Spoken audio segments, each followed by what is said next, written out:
This week on RSBANDB Update, it's Valentine's Day and we've got a new quest, Once Upon a Slime. King Slime, a shrink machine, and inside jokes make a perfect RuneScape quest. We discuss. Then we dissect Modjank's whiteboard TED Talk and break down where mining is going.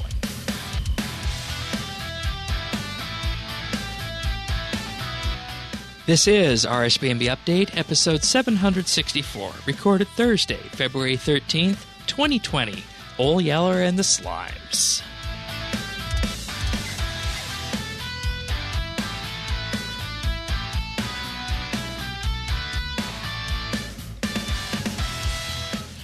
Hello, everybody, and thank you for joining us for another episode of RSBANDB Update. It is Quest Week. Once again, a surprise Quest Week. You know, these Quest Weeks are kind of creeping up on us, and we only had 3 of them last year, so hopefully this one here at the start of February is a good omen that we'll be getting more of them this week, or rather this year, because, I mean, we love quests here, and quests are what make these RSBANDB Update episodes really, really amazing. And to talk about the most recent adventure in questing in RuneScape, we got Diana from Clan Quest joining us. Welcome back. Hello. Not been on here for a few months, but it's nice to be back. Yeah. You made your first appearance with us when we did the talk on the needle skips. Mm-hmm. So I've done needle skips, I've done cook's assistant, or was it chef's assistant? I always get them mixed up. Yeah, me too. Yeah. The cheesecake one. Yeah. And then Desperate Times was the Desperate last one. Desperate Times. Yeah. Yes. And of course, Tanis, you're here as you are each and every week. Welcome back. Thanks, Shane. Tanis 79 in game, and I am Shane 12088, and we're going to talk about Once Upon a Slime. So, little novice quest, fairly innocuous at the top. It says, head on over to Peter in Remington, and there's no requirements but a romantic soul and a strong stomach. And of course, that's because this is Valentine's Day, of course, this week when you guys are hearing this. It's all about love, Shane. Yeah. It's all about love. Yeah. Slimy love. Yeah, and when this quest the best first... kind. Oh boy, I feel like we're already going down the rabbit hole on this, aren't we? What do you expect? We got a love quest about slime monsters. I mean, and a guy in Remington that I don't know what he's saying. I don't know if he's from Louisiana or what. I don't know. I don't get it. I couldn't understand a word he was saying. It's just the weirdest. Hey, the name's Peter? Yeah, just stuff like that. I didn't do it. Someone said it was supposed to be Irish, so maybe there's some kind of Oh yeah, Irish that would make sense. Maybe okay. What we're talking about here is Peter's accent, which I think we can get to when we actually get to talk about it. All right. Yeah. All right. Well, let's start from the top then. Let's start from the top. So you head on over, talk to Peter, and he says he's trying to create a Valentine's Day adventure for King Slime. And I just want to say this before I turn over the storytelling part to you, Diana, that I completely forgot about King Slime. That was a thing. So did I, actually. I didn't actually play the... it was a time-limited event when he first appeared in King Slime. I totally forgot about that. Me too. And do you know why that is? No? Because it was out the same week the Needle Skips was out. And we had November 2018. Yeah, of course it was. And we had to cut that section from the show because that show was too long. Ah. So that's why neither of us remember talking about it. Yeah, because I remember there was a slime in-game, but I didn't actually engage with the event. So this was all a little bit new to me. Yeah. All right. But it was a direct lead on from that. Take us away with, let's just do a bit of a general overview of what Peter wants us to do and how things shake out from there. Oh, right. So Peter, who's the idiot who created the slime in the first place. Hang on, let me just get the summary of the quest up. Yeah, he's back at the end of the slime event. I remember all the players kind of kicked the slime into a portal and it was gone, never to be seen again. Or, as it turns out, he was seen again. Basically it's back in Remington and we need to get rid of it again. And Peter's genius plan this time is to create a queen slime and to get them to go on a date, and then they'll be happy and live happily ever after. And that's the premise. And yeah, it kind of all goes downhill from simple? there. I wonder. I wonder. And, they make it out as if it's a simple thing to get them to go on a date. They need to make King Slime attractive for Queen Slime. And there's a very unique way of doing that.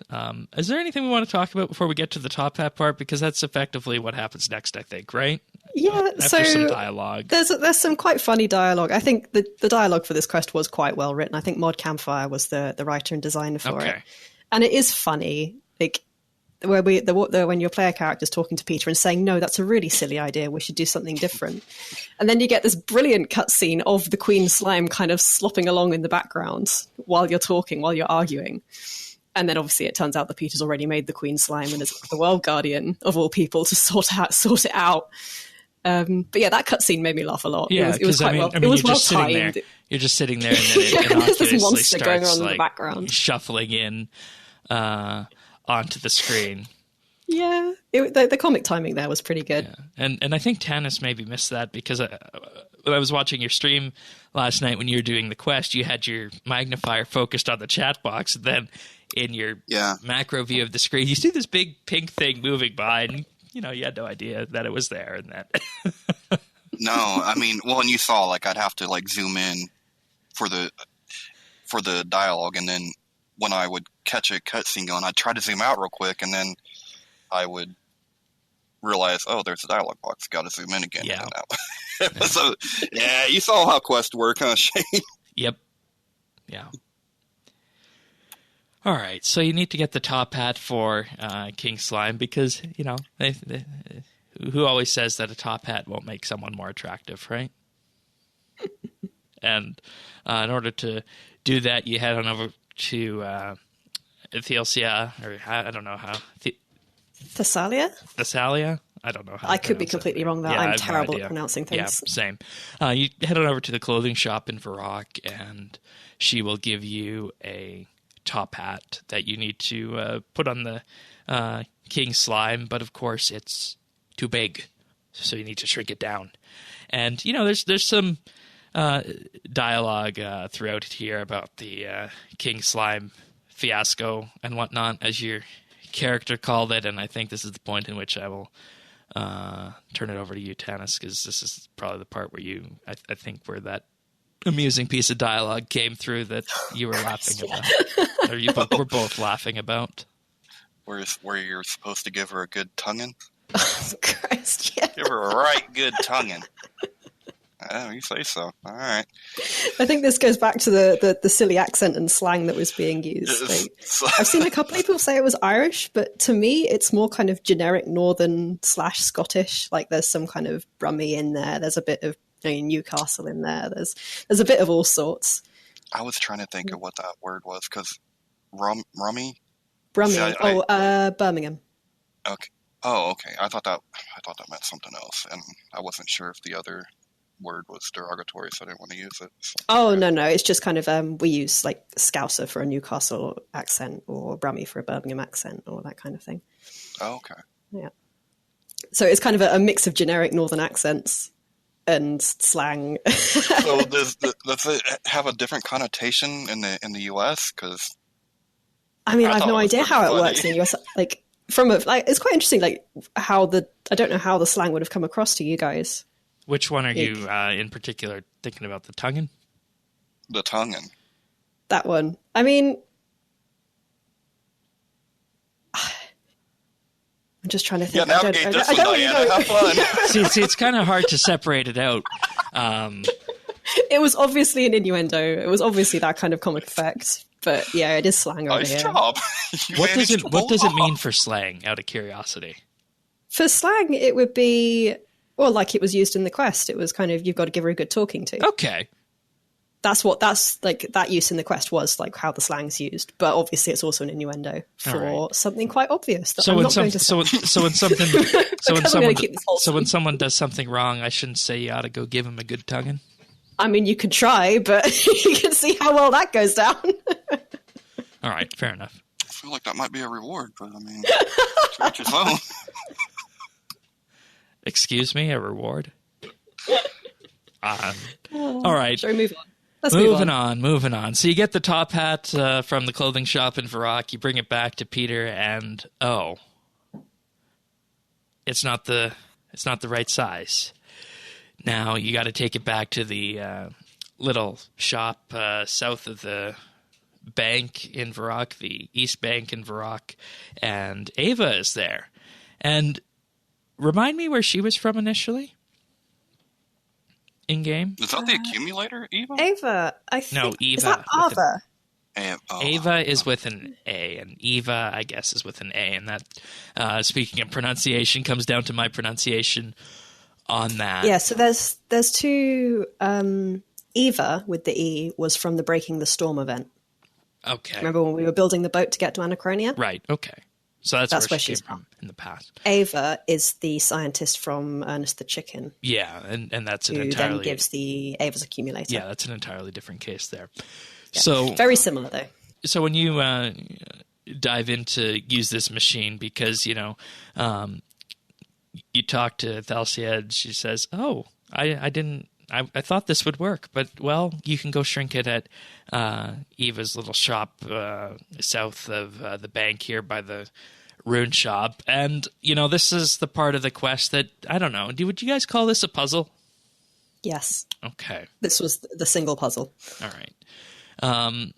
See, sometimes I don't know if you can call these things a puzzle if there's not a larger aspect to it. I guess I consider this as maybe a little plot device that you have to step over.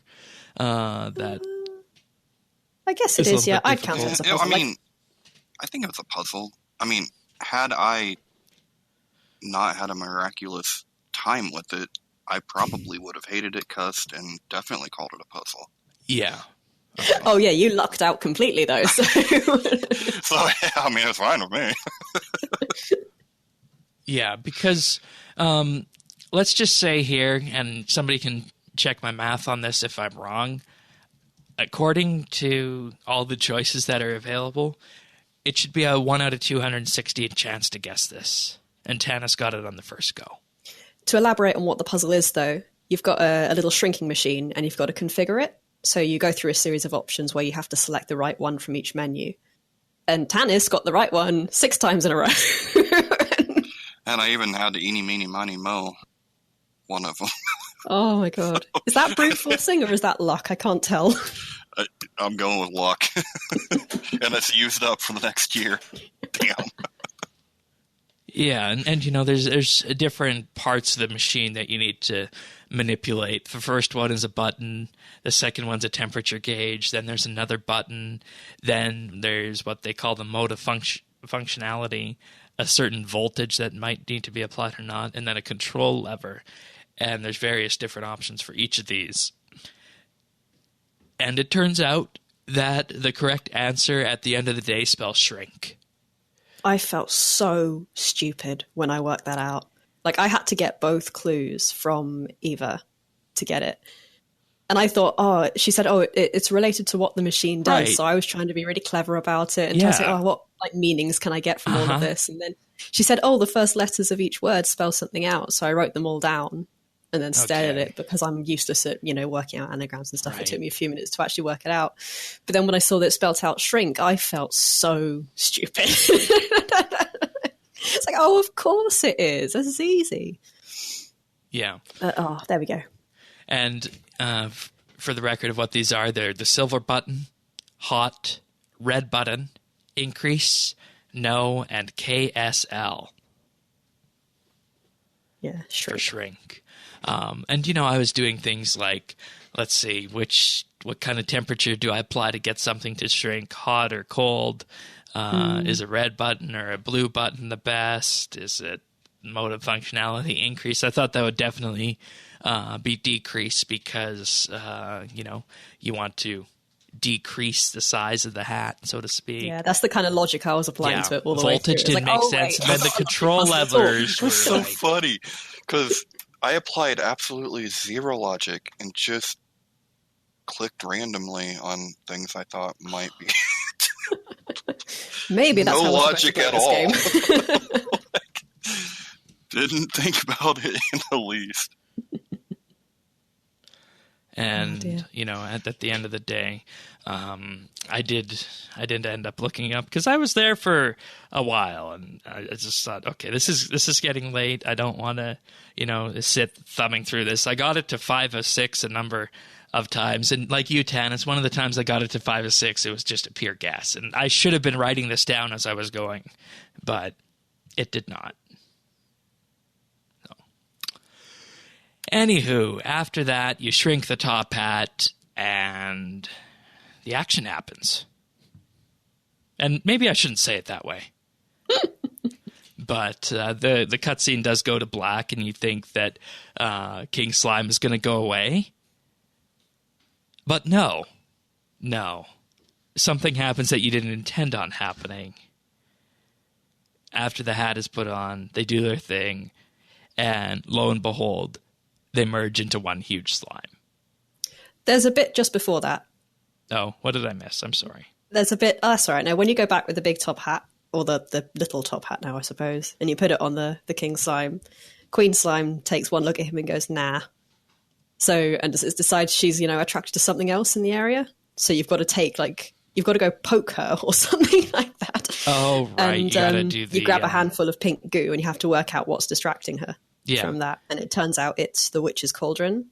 So you use the little pink slime as like a little homing device to work out what it is. Yeah. So you get a bucket of the purple goo, and you throw it all over the king slime, and then the action goes down, as it were. So he smells good. I mean, basically, just apply Axe body spray and then go. Yeah, that's what I was going to say.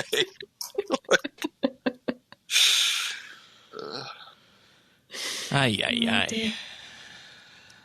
And then, at the end of the day, after that, these folks move on, and it's happily ever after for the slimes. Yeah. Well, then they join together and cue the music, Shane. Wow, wow. Yes. Yeah. All right. And I think it just kind of slurps off into the distance. Yeah. And then the question is, of course, will the slime that's combined to these two cause a problem again in the future? And are we opening ourselves up for a slime quest line now? Oh my god.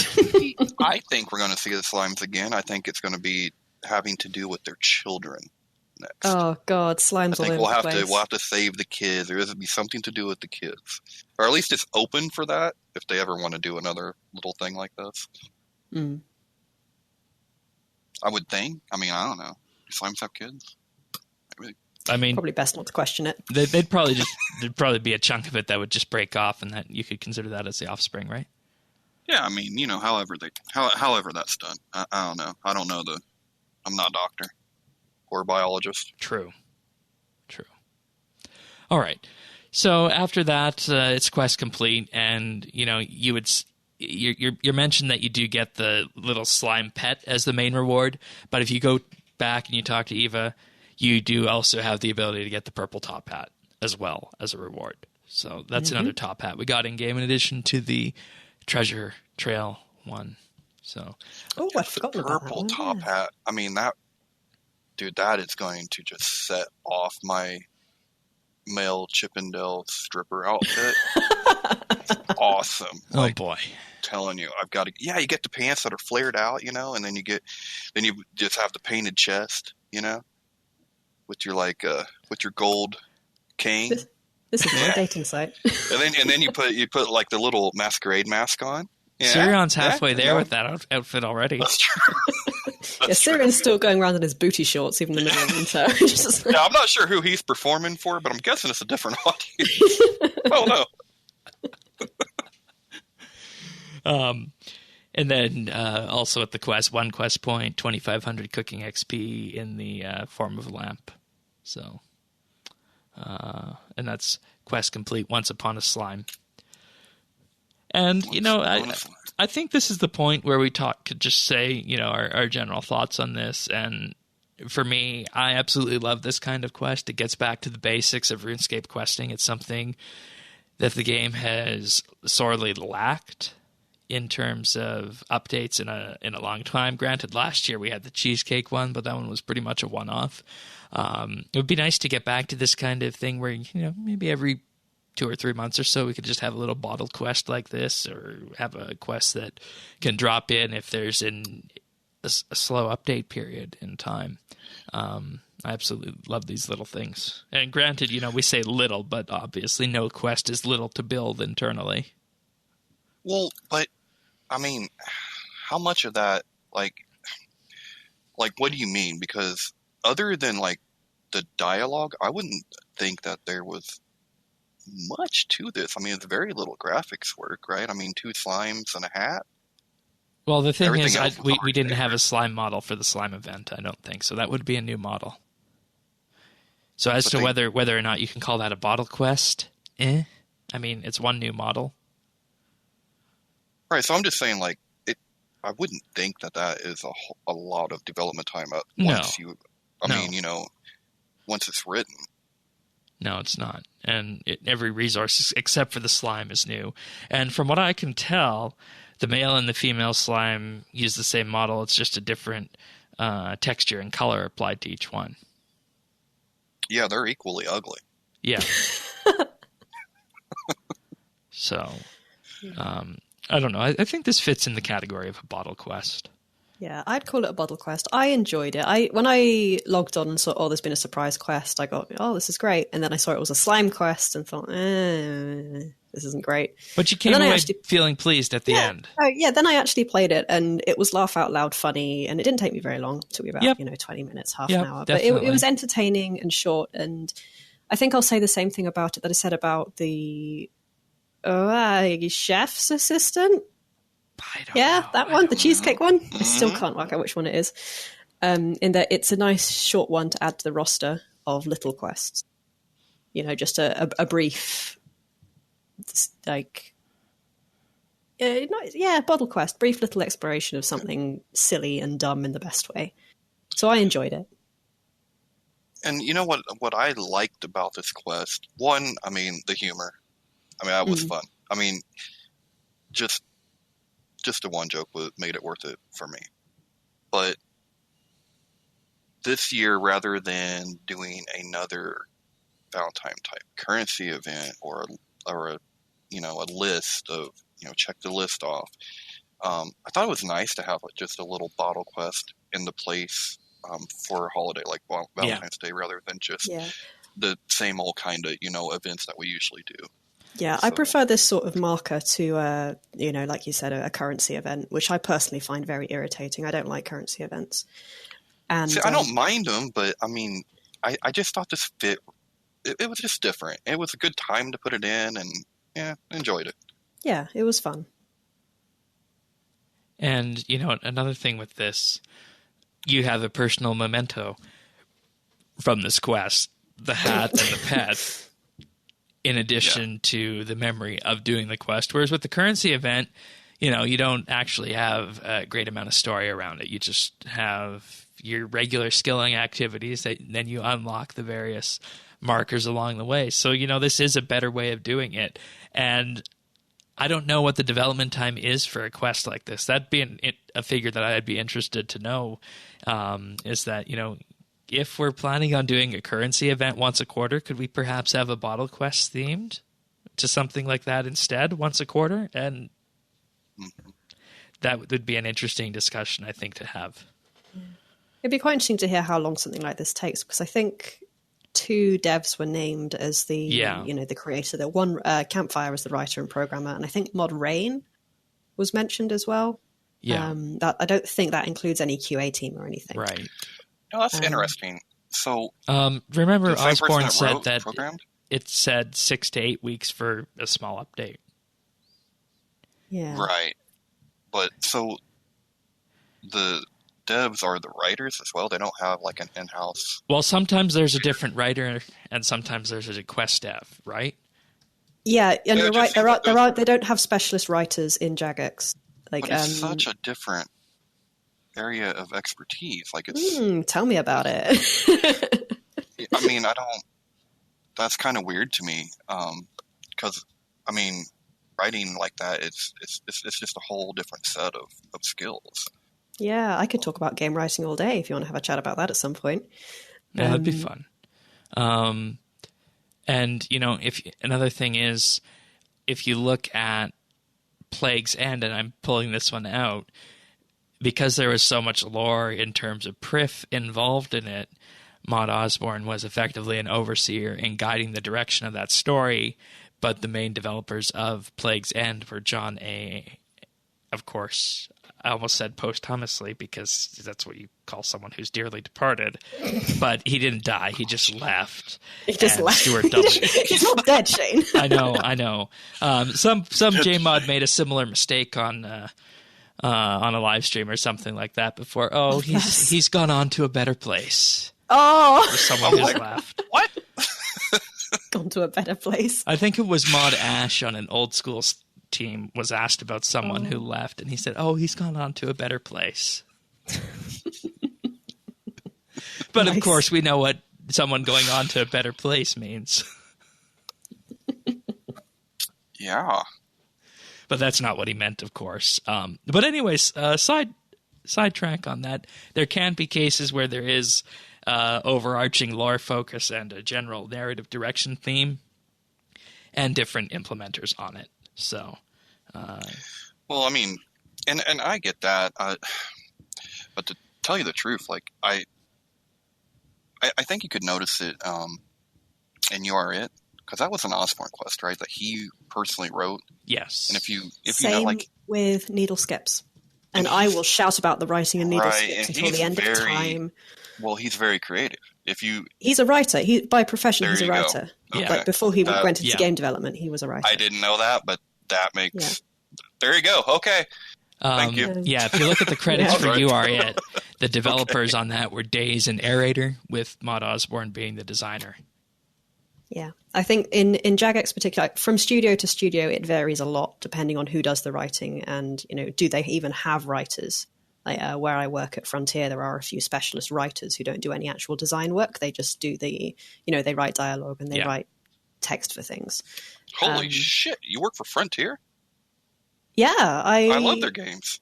I work on Elite Dangerous. Ha ha ha ha. Oh wow! Cool. Yeah, no, I mean, Just gonna derail that.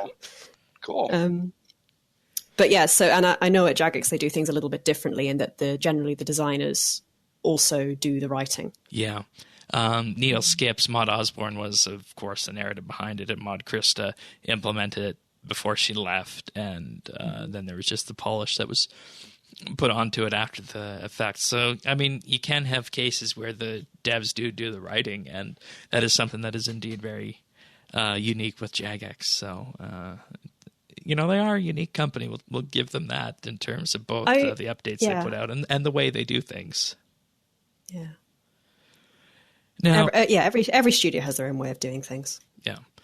One thing I want to bring up is that, there are people out there, and I'm not naming any names, who will feel that we've had a drought of updates since 120 Farming and 120 Herblore. Of course, we've had the PVM Hub. We're waiting for Archaeology, and there have been no quests since Desperate Times last summer. Oh, ouch. Now, people are saying, you get this novice quest that, for all intents and purposes, if you really wanted to, you could probably spacebar through it in 5 minutes. And, there are people out there who do that. We are members of Clan Quest here, and we're not going to begrudge people who play the quest differently. We enjoy our quests for the narrative and the story experience that they provide. But one of the comments I saw floating around this week was that, you wait this long for a quest, and it's just two slimes getting together, and that's all we got for a quest. Could Jagex do better is one thing that I heard with this. And, my answer to that one is that if you look at quests from when RuneScape 2 first came out, or even RuneScape Classic, they were as silly as this, or if not more silly. And I some think of the this quests were particular even brand shorter of- than this. Sorry. This particular brand of silliness is very much in keeping with Jagex' style. Definitely. Like, this is a classic kind of stupid humor. Absurd. It doesn't take itself seriously at all. Which is great. Like, I really like that. Ooh. Yeah, I mean, I think it's a good mix. And look, I have empathy for people that are questers, because, I mean, honestly, I know there's somewhat of a friendly rivalry between some of the different communities in RuneScape, but questers really don't get a lot. Like, kind of have to acknowledge that they don't get the same as what skillers and PVM does. Yeah, So and to me, I see that as a bit of a vicious circle, because questers don't get a lot, so there's not many of us. So we don't get a lot, so there's not many of us. Right. Which I don't like at all. Yes, I mean, I understand the sentiment, but I also want to go back to, when we talked with Mod Osborne, and he kind of told us how they got into a situation of not having the updates that they had planned for or wanted to, and when you look at January, when archaeology was postponed, that was the big thing that was supposed to hit in January, right? So we were starting down this path. The only thing is they were better prepared, and I think had a better cadence of updates planned, so that we only had 2 weeks. Was it 2 or 3 weeks? And then PVM Hub hit, which was a big update. Now, last week's update, I'm not calling that an update. That's not an update. Yes, it was. No, it's not. That's nothing new. Shane, if I walk in your room and take away one of your toys, did I give you something? We'll talk about that in the live stream. No. So, I mean, but I'm just saying, like, essentially, every couple weeks we have gotten something, which is way different than the drought that we had before. So there at least there's been a good things going forward. Good deal more transparency this time around too. Absolutely. In terms of, we're actually making archaeology just a little bit more polished, and we've never actually had the opportunity to do this before, but our new executive producer, Maud Warden, is letting us do that. Yeah, I think you guys on this podcast talk a lot about player sentiment, and I think that all this player sentiment is hanging on archaeology. Like, everything is hanging on it at the moment. Yeah. And it has to be good. Yeah, I was saying in the pre-show that I'm kind of with the questers who are a little bit dissatisfied with this quest out this week, this quest week in, inverted commas. Because of the context. The context is we haven't had a quest since last summer. And as someone who logs into play quests, that's a bit... When I logged in to do this thing, I hadn't touched the game for 3 weeks. Like, for me, that's not... Like, now I've maxed, and now, I've got all my quest cape and anything. Yeah. There's not really much for me to do in-game anymore. So having new quest content, which is, why I pay my membership fee, would be great, thanks. So everything's hanging on archaeology. I know for me, and I know for a lot of other people as well. That being said, I do think it's going to be good. Like, I appreciate why they're taking more time. And if it is going to be as big as it's implied it's going to be, then more time, get it right, rather than rushing out the door for the sake of it. And I'm really hoping with the archaeology that there's going to be some... Watch this. There's going to be some bones thrown to the questers because. Well, I'm already believing that archaeology will effectively be the lore skill. Yeah. That was the impression I got at RuneFest whenever I played the demo for it. I was so surprised at how much lore tie-in there was. Like, I was blown away by it. Like, this was a skill that featured lore from the top down, bottom up, however you say it. Which is, I've never seen that before. And if they pull it off, it's going to be really good fun to discover things through a skill rather than through a quest. I saw on Twitter today that Mod Orion has joined the team, the archaeology team. Oh, wow. And he said to help with final polish and that sort of thing. And he was saying he's impressed with how much content, how much stuff's coming in with it. I think those were his exact words, which I found quite reassuring to hear because he's fairly no nonsense about... that sort of thing. So yeah, if people like him are enjoying it, then that sounds good to me. Yeah, and this is something that we meant to talk about in the monthly bit, but we didn't. And it goes back to what our core focus of 2018 was. And we're going back to 2018 on this. And Tanis, I slapped myself on the side of the head when I realized we forgot this. And this is exactly what archaeology is and what's been happening with the recent live streams about it. But it also pivots back to this quest because I know everybody's waiting for the final rating on this quest, and that's managing expectations. And, you can't have every quest be the needle skips, and you definitely also can't have every quest be Sliske's endgame. There is a core, I guess you could say, backbone of what makes a RuneScape quest, and this quest, Once Upon a Slime, definitely satisfies that in, just providing a little bit of a brief diversion from what you're up to in game, providing you with a quest point, and telling a rather funny story with Jagex/British humor thrown in. Yeah, I agree with you on that one. And that's the backbone of a RuneScape quest. And with it being something we haven't got since the summer, yes, we would like more. It is still a good quest on that front. And yeah, I think if we're going to get to ratings, I would say, if outside the context, let's just take the quest on its own, ignore everything else, I would give it maybe 3.5 or 4 out of 5. It's good, it's silly, it's fun. But with the context of there being an absolute drought of content I'm interested in at the moment, then that would drag it down to a 3. Yeah. I hope that makes sense. Yeah, I would agree with that. That's a perfect way to rate this. Yeah, that's exactly probably where I would put it as well. But I don't want to get too...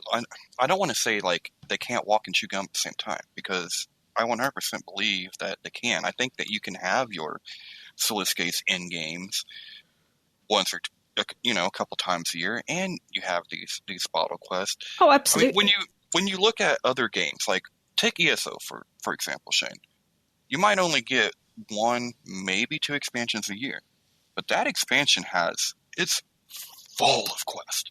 There will be 1 main storyline and a ton of side quests on top of it. So I 100% think that they can do it. And it's I mean, obviously it's always a matter of balancing your priorities and what's, right now that's archaeology, that's mobile still, it's still circling around there. But I'm hoping at some point we get to a point where everything is in the game that they want in the game. And then you can start building you can start coloring it in. You know what I mean? Yeah. Filling in the gaps. Have it drawn, and you can start adding the color, I'm looking forward to when they finally release the roadmap. They've been talking about they have a roadmap in development at the moment. And I'm looking forward to seeing that. I do feel like they're preparing for something at the moment. Archaeology is going to be the kickoff of something that they're not telling us about. Yeah, definitely. Which is quite exciting in and of itself, but it would just be quite nice to know what it is. And we're also supposed to have that, and I don't know if this is still going to be the case. We'll have to see when the roadmap arrives. We're still supposed to have that quest team that's going to be producing quests throughout the year, led by Mod The Jeff episodic content team. Yeah, what are these guys up to? Yeah, archaeology right now. Who knows what's happening after that, right? So see, that's the thing. When we talked last week, Shane, this was something that I was really wondering about. We haven't seen a video about the teams in quite a while. And I thought we were going to kind of be introduced to each of them and know what each was doing. They did it on live streams instead. We had the Mod Osborne and Timbo one about episodic content. We met Mod Mike through the live stream last year, but that's and not Mod Hypnos for Core Experience. I mean, I guess that wasn't what I was expecting. I mean, I guess, but here's my question. I keep hearing people talking about ninjas, but I thought the ninja team was gone and split up into all these other teams. No, the ninja team exists. I think they're under episodic content. But they are a specific ninja team. There is a specific group of people there that does that. I don't know who they are, but they exist. Well, that's why I was wondering, because I think it's a little confusing where things stand, team wise and structure wise like that. But I'd love to get that wrapped up so that we all know. Have some kind of everyone's at. corporate I find it organizational chart. Yeah. Why do you feel like you have to know that? Well, What difference would it make for you to know the team structure and what they're working on at the moment? Or even not even what they're working on at the moment, but why, just out of curiosity, I'm not trying to attack you or anything for this, but like just out of curiosity, why do you feel like you have to know? specifically, there are some things that are with the ninjas that I want to keep track of, and I wasn't even aware that they were still a team because of when they came out a couple months ago and was talking about the episodic team and the and the other ones that they mentioned. I never heard the ninjas mentioned, and since I know that there is certain updates with them, that's why I wanted to know personally. Yeah, I understand that. That's fair. All right.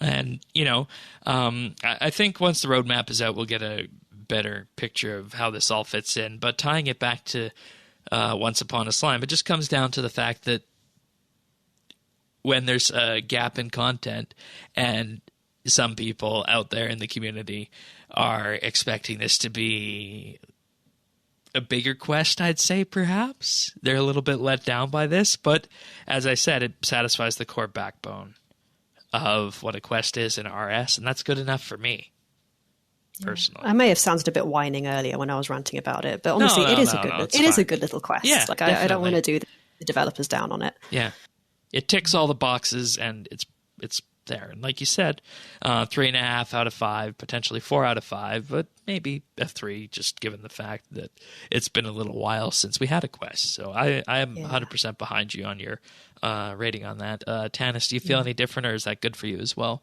No, actually, I think 3 out of 5 is exactly fair because there's been other quests that I would give a 4 to. You know what I mean? That was a lot bigger and a lot more involved and stuff like that. So I just want to say, like, this was a fun little quest. I love the humor. It was a nice little bottle quest. But yeah, I think a 3 is pretty much on the money. I mean, I think that's fair. Yeah, glad we agree. All right. Well, then, let's move on into the patch notes for this week, because there are a good number of them. Some changes as well to War's Retreat. Little questions here and there that people were wondering about with this. I'll just get started with these PVM hub changes. Adrenaline urns can now be filled through the adrenaline crystals at War's Retreat if you use those adrenaline urns. A tooltip has been added to the Marks of War currency and the currency pouch, explaining, of course, that it is related to War's Retreat. The entrance to War's Retreat and Draenor has been renamed to be a bit more thematic, and of course this is referring to the little thing that you click on next to Death's Hourglass, just saying that it will actually teleport you now to War's Retreat. The PVM... What did it used to be called? Sorry. I honestly don't know. I honestly didn't even notice this had it not be for the patch notes, but it was one of the ones that was highlighted in the main news post, so I just mentioned it here. I don't really pay attention to the detail that much on naming unless it's in a quest. I never actually saw it, but I'm guessing it had to be something like PVM Hub. Yeah, probably just that, War Hourglass or something to War's Retreat, or whatever they're calling it internally. Maybe. Right. The PVM Hub Reaper portal now checks for all normal access requirements when pointed at a God Wars dungeon boss. I feel like we talked about that patch note this week, but just a little niggling issue that keeps popping up, I guess. What? Nothing. Okay, fair enough. Added a message for... Just the words you use crack me up sometimes. Added a message for people burning logs on War's campfire. Boss portals can now be interacted with from a longer range. And you know what this means, folks? It means that if you're standing at the bank chest, you can click on your boss portals directly from the bank chest. Just throw yourself over there. Well, come on now. That sounds OP, Shane. Is that OP? That sounds OP, man. It could very well be. Just imagining people going straight from the bank, kind of leaping across the screen to get to the portals. It actually has been designed in such a way that after you click on the portal, with that one click now from the bank, it's actually one surge distance away. Oh, how about that then? Yeah, so it was actually designed specifically for that in mind. And, Perfect. David, who we had on when Wars Retreat launched, was absolutely over the moon for that. And I'm sure you remember that, Tannis. Mm-hmm. Yeah. Just got to make sure you hit that crystal before you jump in the portal. Yeah. Teleporting to War's Retreat via the standard spellbook will now clear active combat effects such as bleeds. So just like any other banking area, it'll make sure that you don't die randomly in there after your fight if you're poisoned or something to that effect. I just found that teleport this week. I felt like a chump. Oh. I'm like, wow, I am an idiot. I have been... Did you purchase it? Yeah. No. But I didn't did you know it was purchase there. it before this week? Oh, no. I didn't know. I didn't know. I didn't know Okay. about it. Like, I guess I did, but I didn't. I don't know. Somehow or other, I didn't figure it out. So I had been, like, load telling into Tracker Ooh. this whole time. Ooh. Yeah, I felt like an idiot. Entering War's Retreat now turns the camera. They mentioned that on the live stream. Yeah, they I did. think. Yeah. And somebody suggested that they put in a toggle for camera turning. Toggles You know, for I think- everything. I think they're right, though. I mean, essentially what they said between the lines was you're damned if you do, damned if you don't. Yeah. Well, that's essentially what they were saying. They're like, yeah, half of you would like it, half of you wouldn't. I'm like, yeah, no, you're right. Right about that. And I mean, I think camera turning is fine as long as it's not going to make something disjointed. Like if you're teleporting to, say, outside of a rune crafting altar, and I don't think there's anywhere in game that does this, don't turn the camera for that, because if you're rune crafting, you have your camera angled in such a way that when you teleport to your spot, you're going to be able to click the altar. Then when you teleport back, you're going to be able to click on that bank chest as well. But I think if you're going somewhere where you're definitely going to context immediately towards either a portal or bank, and based on how your camera is set up, if you're looking in such a way that you can see both the portal and the bank already, I don't think there's a big issue with positioning the camera. I mean, that's what happens in the Max Guild, right? Like every time I go there, I always have to click it. The Yeah, little north thing. So there you go. I mean, I don't know. I'm used to doing that. So And, I mean, they could do a toggle, and that would effectively stop all camera turning if they were to do something like that. But at that point in time, there are times where I think they need to do that in order to grab the player's attention. and I'm sure it would break something else somewhere else. It would cutscenes would probably, I don't know, but it would break something, and it's not necessary. I have to always come down on the side of no extra toggles if we can avoid them. Simplicity. Exactly. Keep it simple. Yeah. You know, that's one thing I miss about the new incarnations of Mac OS is that back in the day, and this is talking in the era of 10.3, 10.4, 10.5, Mac OS was set up in such a way that there was exactly one place to change a setting in the operating system and one way to get to that setting. But it's dithered over time and it's become more like Windows. And I don't really like that. I like the old classic versions of Mac OS in that regard. Anybody who used Mac OS in the day will know what I'm talking about. Which I don't know. I assume that is neither of you two. No. Can't help you there, Shane. Yeah. You know, I'm going to be coming up on 2 decades soon of using Mac OS as my primary OS. Wow. Would you like a balloon? No. I love this chick. It's awesome. Love it. Why would I want a balloon for that? Sorry, you just sound so proud of it. Like, Well, yeah, I think it is in a Windows world. oh, you poor oppressed Mac users. Hey, we wouldn't be I'm sorry, Shane. That was mean. we wouldn't still be using it if it wasn't Unix based. I'll give you that. Okay. All right, back to the patch notes. Sorry about that, everybody. PVM wise, specifically for Araxor, they have made these changes based on player feedback to bring Path 3 more in line with the other paths. Now, on Path 3, that's the wall one, and the damage that Araxar does when charging the wall has been increased. A successful dodge will now do 100% of the wall damage, and an unsuccessful attempt will do 50% of damage. So that means if you're successful, you're going to get through it on the first go. And I remember once when I did Araxar in tutorial mode, I was told to avoid Path 3 because it wasn't nearly as easy as the other ones. And I think if you're able to dodge successfully with this now, Path 3 would probably be one that you would choose on this. They also reduced the... You never actually done Araxar? Yeah, I've only done it. No, I've never tried Araxar yet. I've only done it in practice mode, so, I mean, what's that say, right? So, they also reduced the time between its first charge attack and the time between successive charges after a failed dodge has also been reduced. So that should help along the way. Tanis, you ever fought Araxar?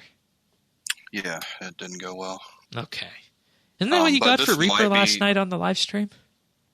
Yes. Yes. Well, we were going to do Reaper, and then he didn't give me anything worth of crap, so we just went and did some twins. But Araxar is one of those that's kind of, I don't know, I might have a better shot now that I have some extra tools in my tool belt. But that wall part was something I just never got it right. So I don't know if it was a sight problem or just I never could get it. That and the light, had a lot of trouble trying to stand in the light. Right. Yeah, that is very hard to see even for me. So I could only imagine how that is for you. Yeah, but as for like standing there and fighting and doing your anticipations and your freedoms and like all that, I was fine with that. I mean, I'm fine with getting away from the cleaves. It was just that like middle section of the fight that just, yeah. And I don't know, maybe the end of it would have killed me, but I never made it that far. So I don't know. All right. Players can no longer deploy dread nips when fighting the brothers at the barrows. Well, of course that's a good change to make. We all know how easy the barrows have become, and I mean, dread nips were kind of OP. So I think this change makes sense. You know what? I'd be interested to see what kind of money barrows can bring in for somebody who is around the 100-ish combat mark, and how much money hard mode barrows brings in. I'd be interested to know that. Straight barrows, not rots? Straight barrows, because you can do it in hard mode as well. Why would you waste dread nips on I don't know. barrels? I don't know. I remember before the money went bad, I actually used to go kill the Barrows brothers, you know. That would be something I'd actually do, and this was after EOC, before the money went bad on it. And I did it. That's how I did. Why I did a lot of the Mauritania quest line was so you could get the quick tellies there. Yeah, the blood teleport thing. Yeah. Yeah. Let's see. And, you know, of course, all these things are going to be out of whack in terms of where the money comes in. But the money-making guide on the wiki provides a good general baseline of where things fall relative to one another. I don't know that they're exactly going to be 100% right in terms of the specific values on here. But let's see, Barrows, Rise of the Six is 8.3 mil an hour. And high-level Barrows is 1.4. So probably not worth it. 1.4, hard mode. Barrows. 1.4, huh? Yeah. I can go pop bubbles for 2 to 3. Pop bubbles? Yeah, I can go do divination. Oh, yes, right. 2 to 3. Okay. Pop bubbles, nice. I forgot that was the slang term for that. Apparently next AOD is 32 mil an hour right now. Wow. Telos 16. But, you know, this is all highly dependent on how much you die. On Telos? Yeah, they did. That ain't what David says. Exactly. And, you know, that's why I said these things on the money-making guide have to be taken with a pinch of salt. Well, and I'm guessing Telos is so variable because of the enrage mechanic with its loot. All right. Auras are no longer deactivated on death in dangerous PvP scenarios. There are no longer old ground tiles used in Draenor Village near the wheat field. And, this is, of course, talking about the new form of texture that you see in areas like Catherby, for example, and now Draenor Village. If you want to see what the old ones looked like, you go to an area like Yanil or Karamja for that to see what those looked like. Interfaces, saws, snow globes, and Arctic pine logs can no longer be equipped by the bank interface. You can see we're still weeding a few of these out a few months after the bank rework came out. Fixed an issue in which destroying golden fish eggs from the bank wouldn't allow you to reobtain them. Oof. We talked about that last week with Mon Warden. No, right? that was about prestiging the aquarium. This is a different one. Oh, this is another bug with the aquarium. Yeah. Oh, man. This is about that if you destroy an egg, you wouldn't be able to, a golden egg for, say, the monkfish, you wouldn't be able to get that golden egg again for the monkfish. I hate to say it, but like, if the aquarium was more popular, we probably would have known about these bugs quicker, right?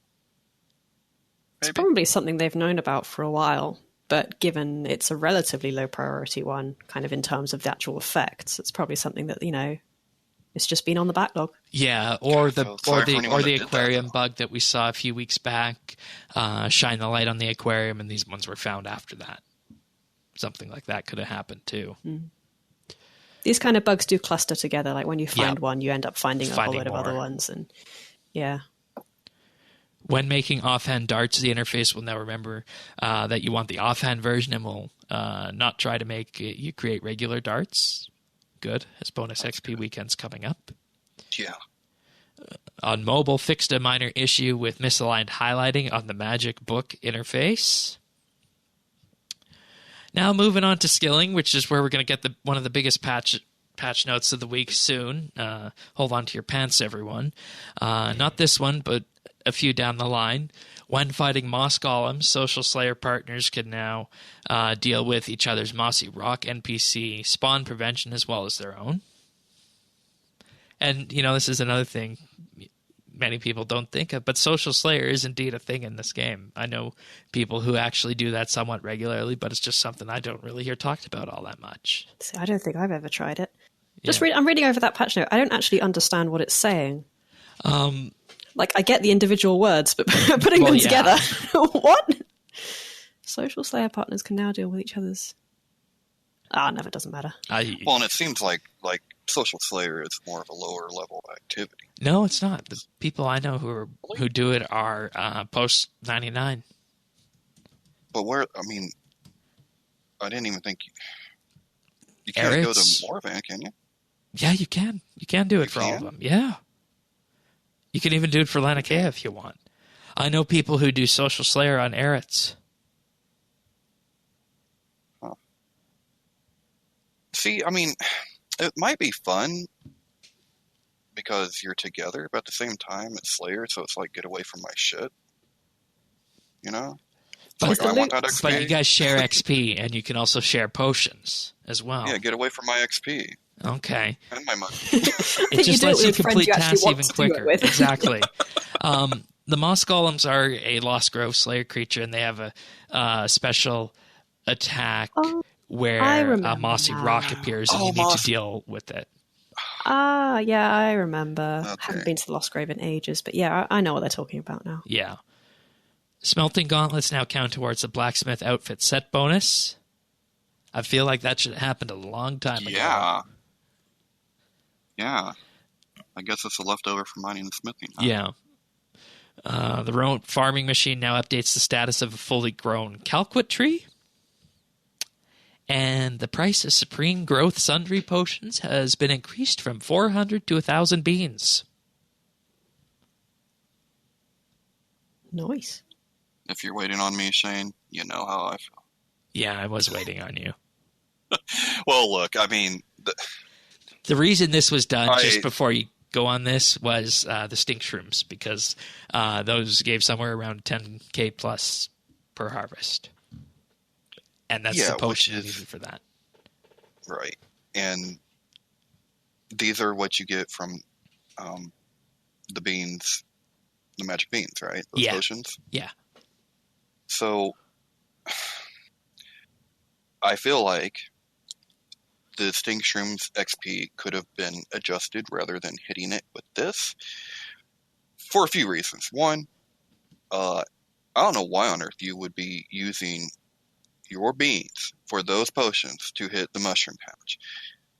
You're going to get 3 times, 4 times that on Elder Trees. Like, I don't get it. Why would you do that? But if you are going to do that, fine, okay, cool.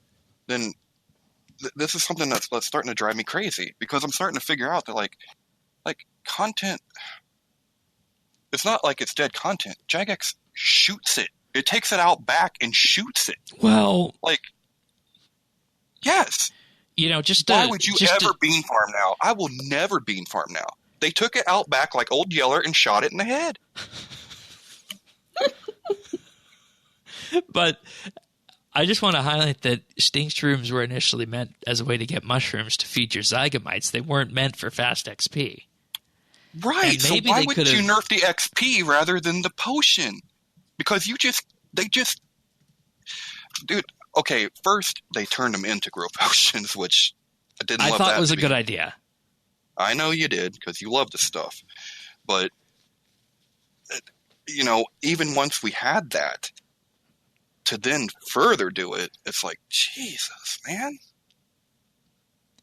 Why couldn't you hit this from the Stink Shroom angle? Like, why wasn't that an option? You get 8,000 XP for harvesting one. And then you get a certain why couldn't that be toned down rather than hitting the potions? Like, it seems like that would make more sense. These ones give the flies. 40 stink flies. Actually, you know why they did it this way? Because the cost of the stink flies were too low.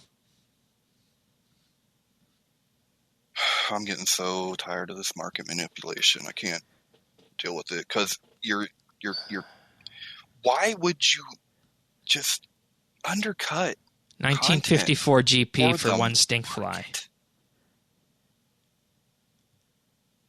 All right, sure.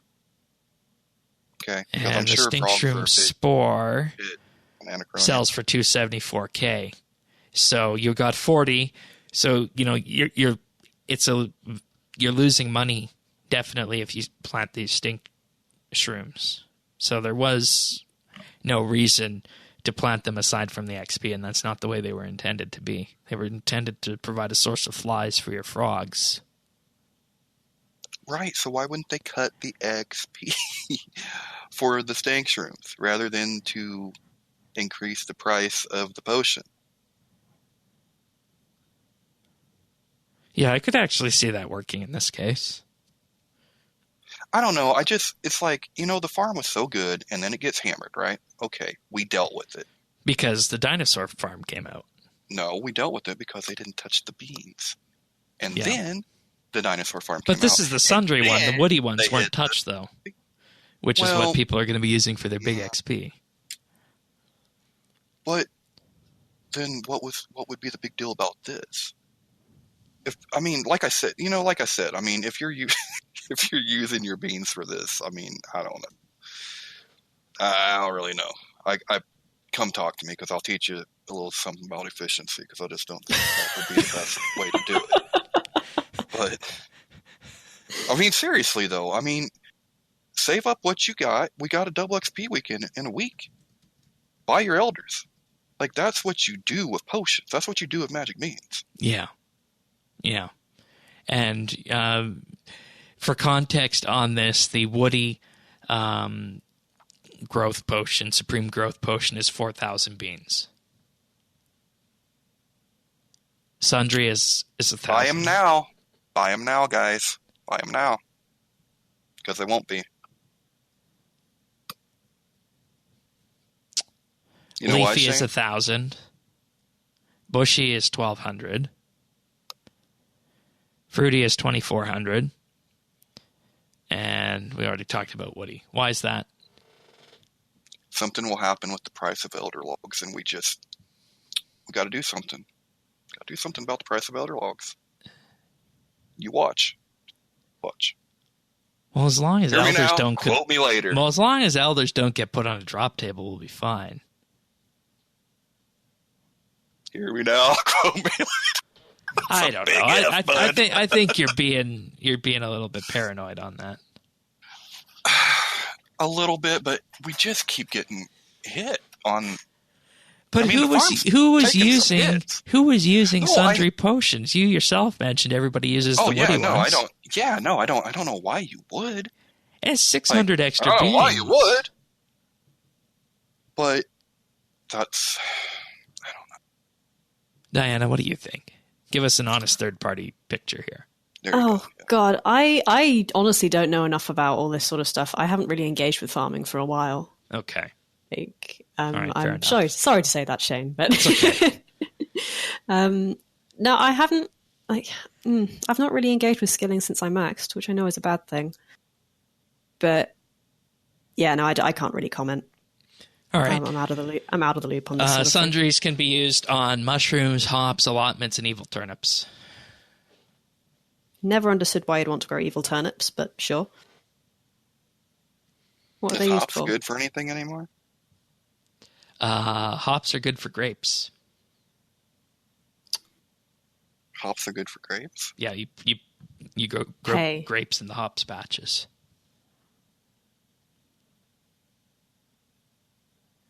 And so you could grow those god vines. Yeah, you could before they changed it. Yeah, that was the main reason they changed it, is because people were using the sundry potions. So why are we talking about mushrooms when that is probably a much bigger? Well, because with the change, you still need a grape seed and you still need planks. Whereas before the Ranch Out of Time and 120 came out, you could just pop one of these magic beans in the grape patch and get reeds, the tar one, or grapes. And that was good money back then. It's, of course, been nerfed with the fact you do need a source grape seed. But maybe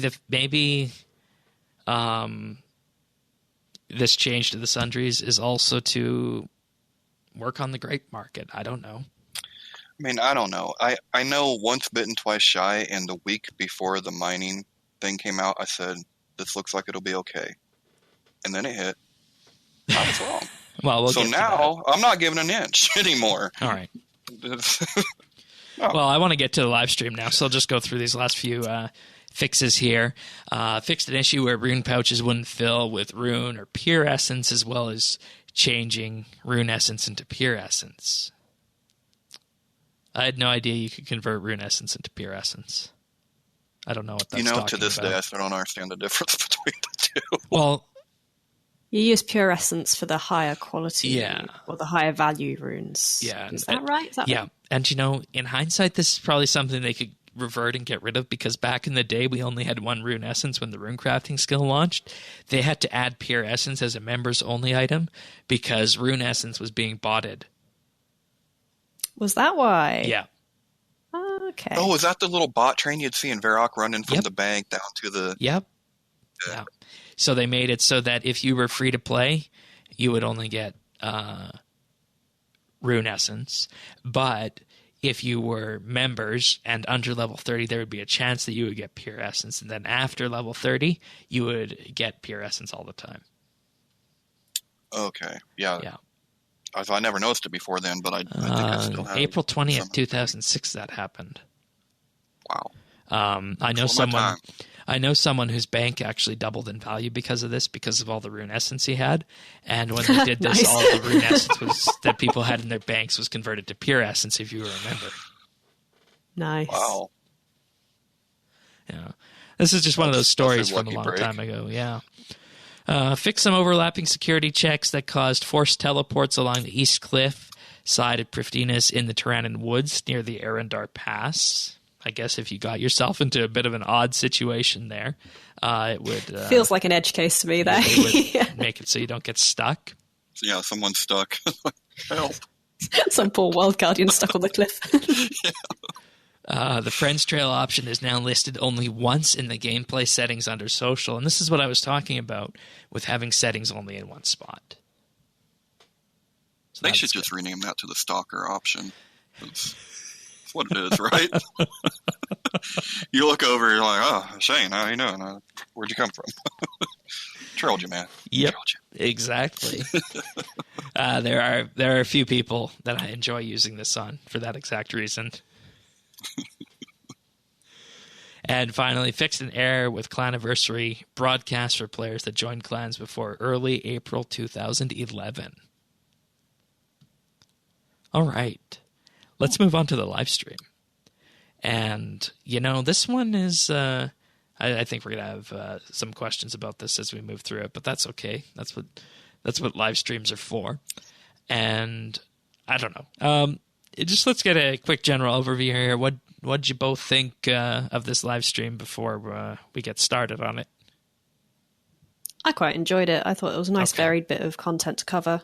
Right. I really liked the activity pets section at the start. Yeah, we're going to show some of that art off on the video version of the show, but let's just dive straight into that. Sorry. No, go ahead.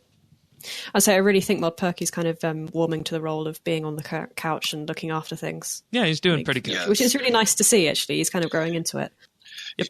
For me, that was kind of probably the highlight of the stream, and it's really weird because... What, Perky? Yeah. Really?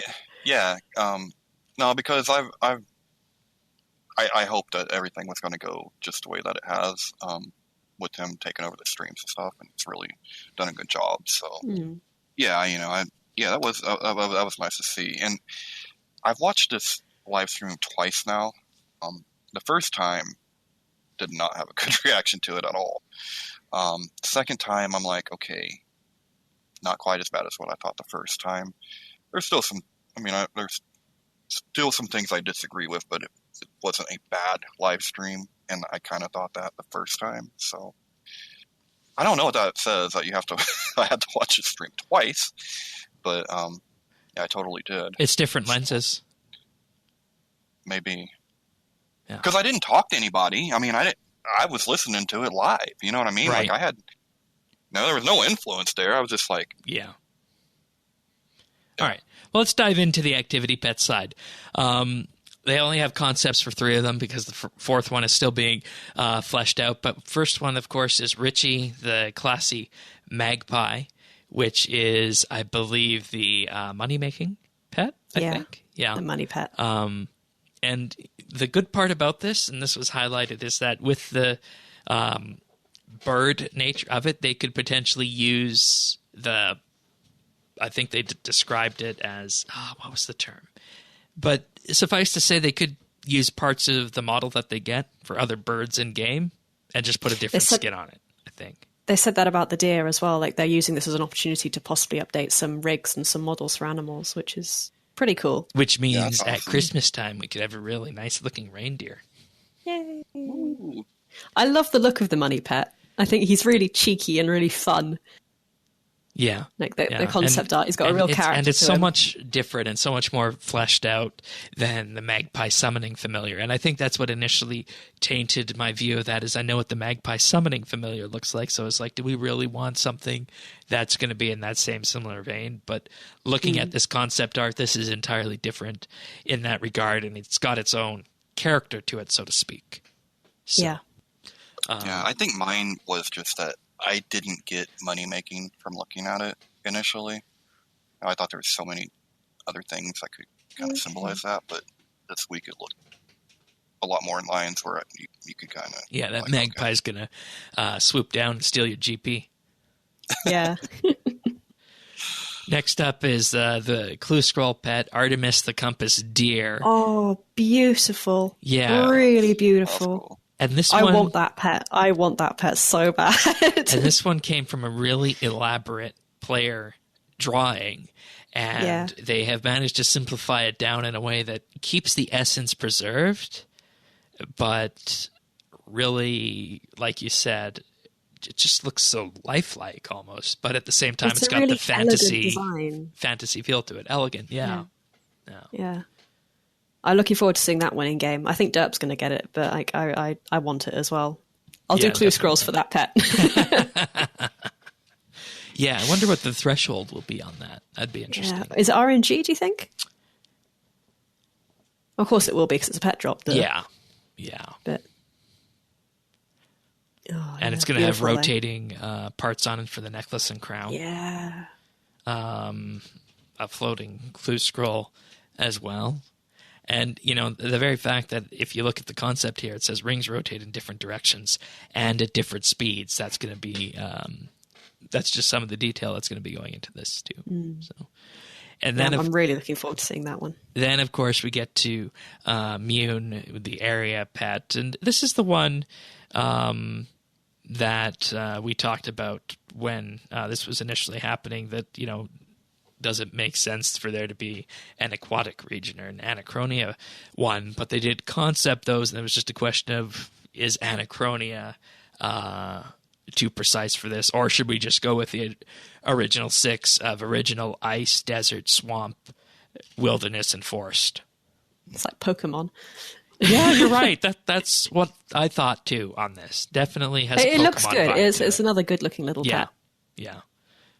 And we don't know what Zez the RuneScore pet's going to look like, because that is still in the works in terms of the concepting stage. Yeah. But all in all, these look pretty good, and this is going to be the update that's going to be done by the third-party studio, and then it'll either get put into game when there's a lapse in content, or just if they decide to put it in as their own update, it'll arrive. I don't think that... Sorry, go on. Oh, I'm sorry. I was just saying, I like that they clarified what farming it out meant, how that they do all of the drawings and designs themselves, and then hand it off to have it made. See, I was about to say the opposite. I thought they didn't really clarify it very well. Oh, okay. They had a go. They had a go. But there was some confusion about what outsourcing actually meant. And I think, Shane, you got a little bit confused there as well. They handing it out to a third-party studio. It's more like Jagex do all the concept art. They do all the, they described it as the design brief in-game. In-house. And then it goes to kind of riggers and modelers. And then they kind of make the thing. And then it comes back to Jagex. So it's not really another studio. It's like... I'm going to compare it to QA outsource. So it's like a specialist company that would do, okay, we don't make games, but we make assets for games, if that makes sense. Yeah, I just use the term third-party studio because that's how I've heard Mod Osborne call it before. Okay, that's fair enough then. But it's not like it's going to another game studio to make. Right. But the concepts are done internally. Yeah, the artists and the design brief in-house, whatnot. And what we saw on the live stream isn't the full concept. Granted, there are definitely going to be other pages and other views of it that are going to be sent out as well, because when you do these things, you want them to be as detailed as they can so that the person you're farming it out to doesn't give you something that you don't like. Yeah. And because that's a waste of time and money for everyone. You mean apps that break and don't work where they're supposed to? Like that? What was that? I said apps that don't work like they're supposed to. Because you farmed them out. It sucks. I don't know about that. Okay. No, it's more of a kind of. It's more of crossing all your T's and dotting all your I's before you send it out, kind of thing. I think that's the right way of talking about it, right, Diana? Yeah. You've just got to make sure that the people who are going to be doing it do exactly what you want them to. Yeah. The simplified explanation, I guess, must have worked for me, just because I'm like, okay, so they draw it, and then someone else. Yeah. Someone else does. I just remember there was some confusion on Twitter about, what's actually outsourcing mean and what's actually going on. Right. All right, fair enough. Okay. The mining and smithing talk. This was good. I thought this was good. So I'm going to start off with the biggest thing here. And, Tanis, you laughed when you heard this. Mod Jack. We love Mod Jack because he's just so honest when he comes on, right? I do like Mod Jack, yeah. No more changes are planned for the system of stone spirits. The fundamental feedback that they're getting about stone spirits is related to the low-value items that the boss are dropping, because that feels bad. And he says that there is no problem with the profitability of PVM. PVM is in an okay state, and these are his exact words now. We agree that getting a low value drop feels bad, and the fix to that is to take that drop off the drop table or replace it with something else. Thank you. Yep. Because you didn't need those in the first place. Should have just taken them off the damn drop table. And he said this is work that needs to be evaluated, and they need to determine if PVM is in a bad state. Then that would be more of a Timbo discussion to have. And Stone Spirits, quite frankly, is not a mining and smithing problem. That's what. Yes, I'm glad you said that, because that is what I wanted to bring up. Because he said it's not a problem with the mining and smithing system. I'm like, oh, thank you. But at the same time, and Sirion pointed this out to us, is that Jagex has said that they wanted to try and increase the value of Stone Spirits by making ore more rare. Yeah, well, I mean, that's fine. I know what the explanation is. I don't agree with it. Yeah, but, and we'll get to what exactly happened. I understand it. I don't agree with it. Yeah. And the hope to this is that with recent changes with respect to Stone Spirits, that they can make ore go up. But they also did highlight that the way mining and smithing was, they don't necessarily want people to have 16 accounts out there farming the skill.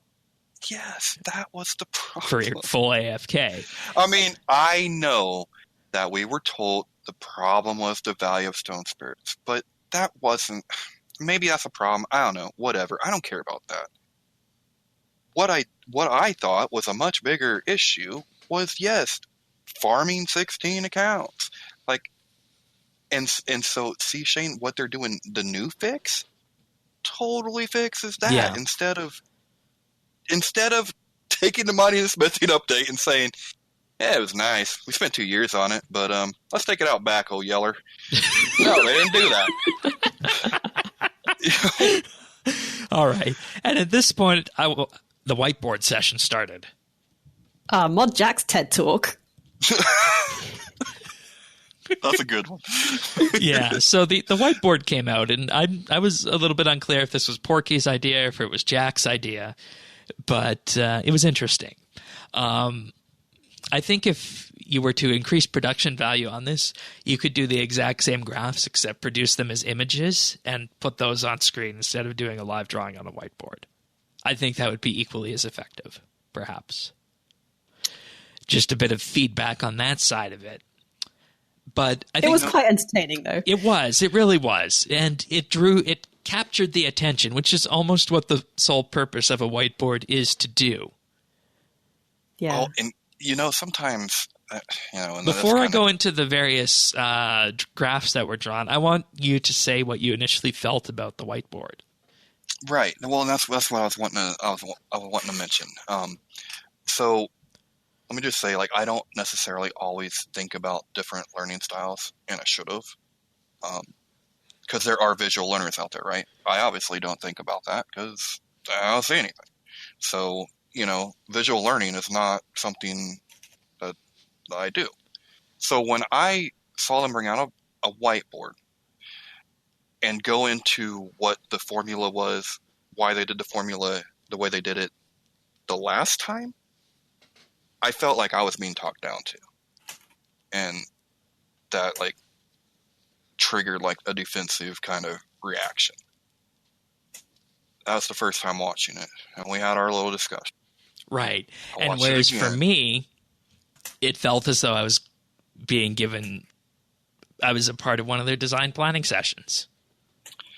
Right, and I guess that makes sense because, like you said, that's how it's done. This is how it's done, and I'm like, right. But I'm trying to think like the audience.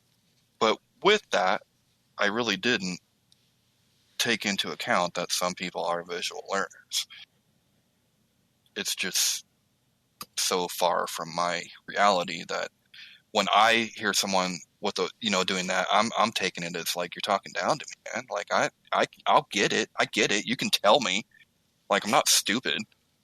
But it was probably just for the benefit of all the people out there like you that do way better by being able to see something. Right. So, yeah. Diana, how do you feel about the whiteboard? I liked it because it gave a very nice, clear, concise explanation of what they were doing and why. And what that was needed. What is, what's going to happen, and some potential things that were suggested both internally and externally. Yeah. On that. So I can... It didn't really feel like a lecture to me, though I can understand why you might, why it might feel like that to some people, Dennis. I quite enjoyed it. It kind of lightened the mood a bit because I know the mining and smithing, the whole stone spirits thing has been a bit controversial kind of ever since it was released a year ago now. Yeah. So it just brought a bit of a lightheartedness to it and, helped them explain what was going on. Precisely. So we got 3 graphs here. And for those watching on the video version, I'm going to go through the annotations here that I made on this. And for those not, I'm going to do my best to explain it. So the first graph drawn has your mining performance on the y-axis up and down, and your stamina on the x, the horizontal axis, starting at 100 and going down to 0. And the way it worked previously is that if you were at 100 stamina, you would have 100% mining performance. Then if you went down to between 99% and 1% stamina, you would fall down to 90% mining effectiveness. Then when you hit 0 stamina, you fall down to 80%. And this is why people were able to AFK mine so successfully, is you were effectively still mining at 80% effectiveness with 0 stamina prior to the nerf that came in last week. And that's what allowed you to be running so many accounts. Now, if it's just one person AFK mining, I don't think you have the same problem. Yeah, I don't think you have the same problem at all. Sorry, I'm just going to jump in here. Do you remember, because I've just remembered this, before mining and smithing came out, I remember I was on a podcast and Pronasis sent in a question saying, do you think that mining and smithing is going to bring up problems with bots? And I roundly said no, because obviously I didn't see something like this happening. Right. But I think I'm going to have to eat my words, because obviously there has been a problem. No, I don't think so. They're not bots. Well, multiple accounts, like ghosting accounts. Yeah, and there was actually a comment brought They're still out clicking. Specifically by Jack on this. He said that the goal of this was to exactly see what would happen if we gave something that was valuable yet AFK. And he said it was an experiment to see how players would respond. And with that, it's not something that they would do again in the future now that they've seen how this worked. So they knew full well that this could be a possibility. Yeah. And they wanted to see if the game could survive with that.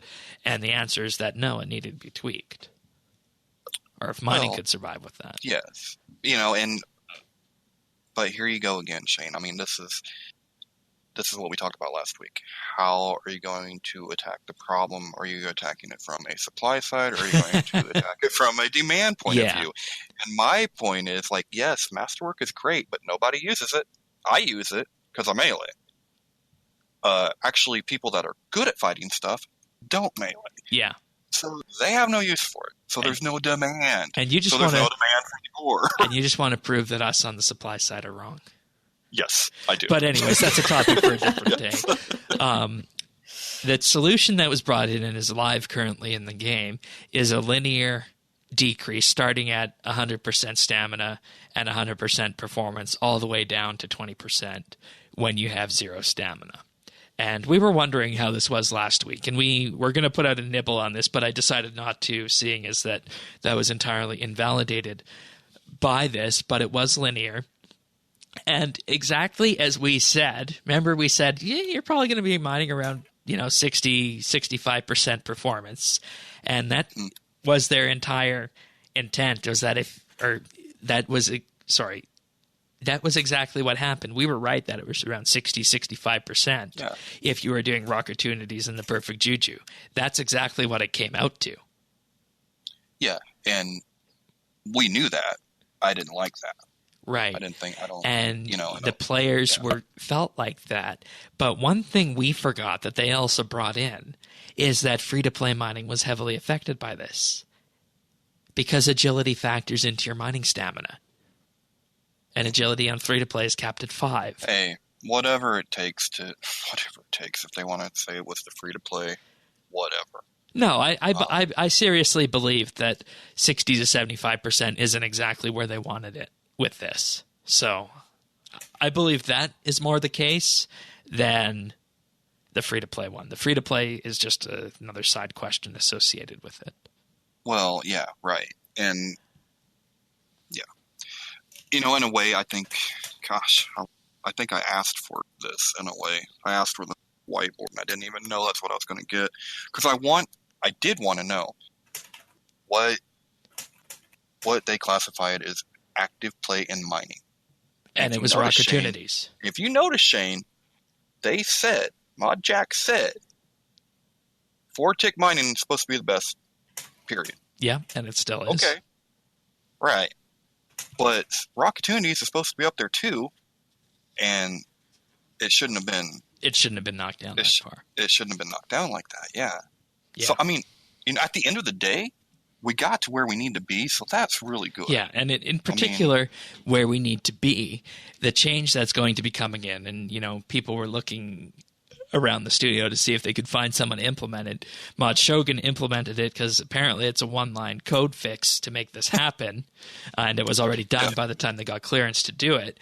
But the way it is now, if you're mining at 100% stamina, you're going to have 100% performance. Between 99% and 1%, you'll fall down to 90% performance, as you did before. And if you go full AFK at 0 stamina, you fall down to 20%. Yeah. That, to me, is a much better solution. Much more fair. Yeah. And, you know, they brought other ideas in as well, like maybe doing parabolic curve or cosine related. And they said they could have done that, and it would have solved the problem that players were having, as well as fix the AFK side, but it still would have hurt the free-to-play. So that's why they went with this one that falls straight off. Right, and here's the crux of it, right? Some people are, you know, you guys are all worried about the value of, but I'm worried about, I'm not. I'm worried about, you spent 2 years on a mining and smithing rework. We loved it. It works beautifully. And if you cut too deeply into the things that makes it wonderful, well then, you just killed it because I don't want to do it anymore. Right, and everybody agrees that mining is the star out of the two. Oh yeah, of course, yeah. But you were supposed to be able to be like, not AFK, but you know, like Mod Jack said, clicking every 30 seconds to a minute. I don't think that is unreasonable. Like I think that's just fine. You can't tab out of something and look at it in 30 seconds. I mean, come on. I mean, I guess you could, but you know, don't time me on that. I'm just saying. It would have taken away from what one of the aspects that made mining and smithing rework special, different, and something we wanted. Yeah. I concur. And, you know, we'll be in a good spot. And for people wondering when this is going to come in, it's, of course, pending QA. So I could say that would probably be anywhere from maybe 2 to 4 weeks at this point. Just, I'm saying on the high end of it. I don't know what the backlog is currently on that, but probably within the month, I'd say. So cool. Okay, so that's the mining and smithing side of this. Wasn't really much talked about smithing. Well, of course, wait to see if there's enough demand on the smithing side of this to make ores go up, and if this helps. But nonetheless, the Q&A then turned to a general Q&A sense, and this is something that was glossed over when people were talking about what to add to the Max Guild. Initially, they weren't going to put this in there because it would devalue Ooglog. And, of course, we're talking about the potion decanter. That was this is... So the first time I watched the stream, this is the part that just absolutely But did you catch the part that they decided that to decant flasks, you would still need to complete the As a First Resort quest? Yeah, but what I had noticed was it was the PVM double standard on full display. We can make PVM as OP as it wants to be. It doesn't matter. You can't make it too good. Now, skillers, we almost didn't put a decanter in your damn Max Guild. I mean, even though that's more of a skilling thing, we almost didn't do it because That'd be OP.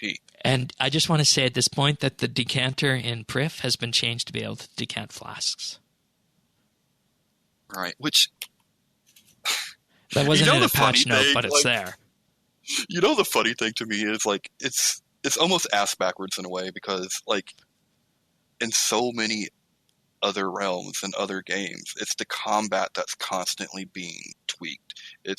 That's what gets nerfed and buffed and nerfed and buffed and buffed and nerfed. Yeah. And it's not the static skills. Like, I'm like, ah.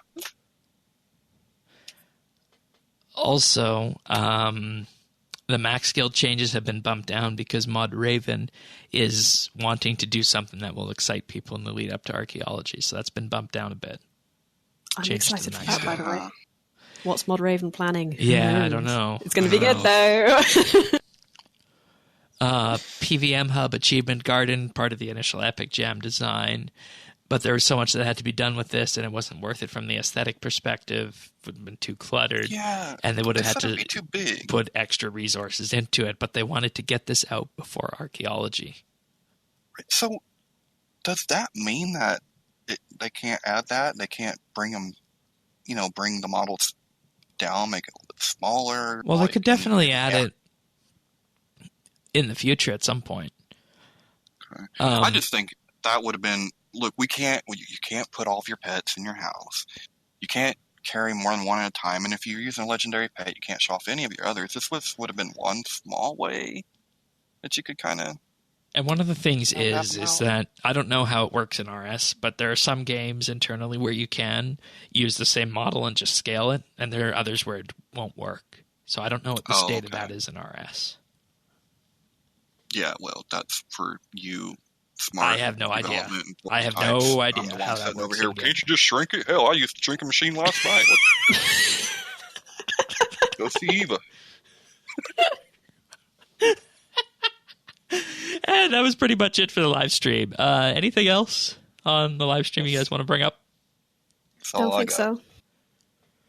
Alrighty then. We do have a listener question this week, so we're going to move on into that right about now. But before we do that, I'll just take a moment to thank our Patreon supporters for this episode. So this week, I'd like to thank Brock H., Cameron, Cass, Christian S., Darren L., Diana, Jason S., Joe M., John P., Kyle, Rastafa, Rippeth, Seth W., The Naked Captain, Tom V, and Zez. Thank you, all of you, for your wonderful support here at RSBANDB Update. It truly does mean the world to us. And if you're wondering what we're talking about, just head on over to patreon.com/RSBANDB. You gain access to early show notes, you get a mention in them, and you get access to our monthly bit, the entire back catalog of monthly bits, going back more than a year now at this point, where we talk about very special things, one topic or another relating to RuneScape each and every month. Last month was on maintaining a positive outlook as content creators, because that's something we need to do. We also have the RSBANDB Update Roundtable that'll be happening on the Saturday of Double XP weekend this month. And, of course, we're going to be producing a variety show, which is going to be interesting. We're testing that in place of Inside A variety show? Yeah, Inside Update this month. Oh, that's exciting. We're not entirely sure which ones we're going to go with yet. But, this is our chance to dive into the wider community and maybe showcase things like some funny memes, showcase things like maybe some art. And granted, that's hard with an audio podcast, but we can show it on the video version and we can describe it and then put links in the show notes for people to have a look at it. The potential of doing topical debates also came up. So the variety show is something that's going to be fun to produce, and it's just a bit of an experiment, so to speak. And, of course, if you want to give the ultimate gift, $5 a month, you get a shout-out each and every week on the show, and you gain exclusive access to the outtakes we use for the clip show at the end of the year. And there will be a few of them from this episode. So, with that being said, if you want to see more about this, or the monthly bits, or Inside Update, or the Roundtable, just visit us at patreon.com/RSBANDB. And should we reach that mystical $99 a month tier, well, that'll be movie night in the RSBANDB Discord with, well, I'm sure Tanis will have his picks and I'll have mine. Yes, we will. So that should be good fun. So patreon.com/RSBANDB, and thank you to all of our Patreon supporters for making what we do here possible. Thanks, guys. All right. So from Sunset Fish, do you ever find yourself slipping, or do you ever find RuneScape slipping into your bedtime dreams, or find yourself daydreaming about RS when you are away during the mundane parts of living? Who wants to go? I'll go first. You know, I've had the daydreaming side, definitely.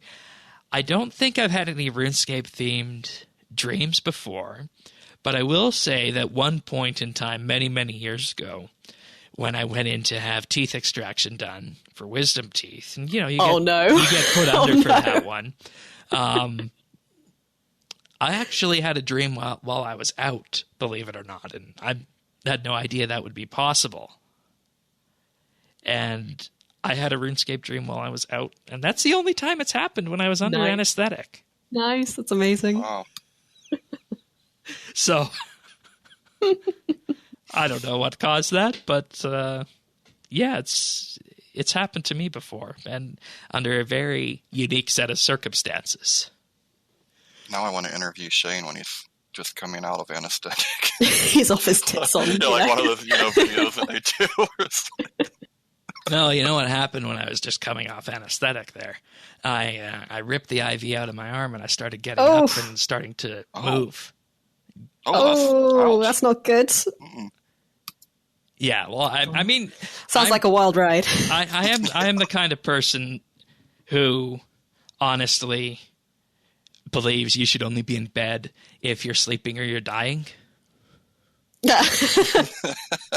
So, I mean, when I'm up, it's time to go, and I don't know. I honestly don't have patience for that kind of thing. But I was able to get up, and granted, my legs were a little wobbly, but I was fine.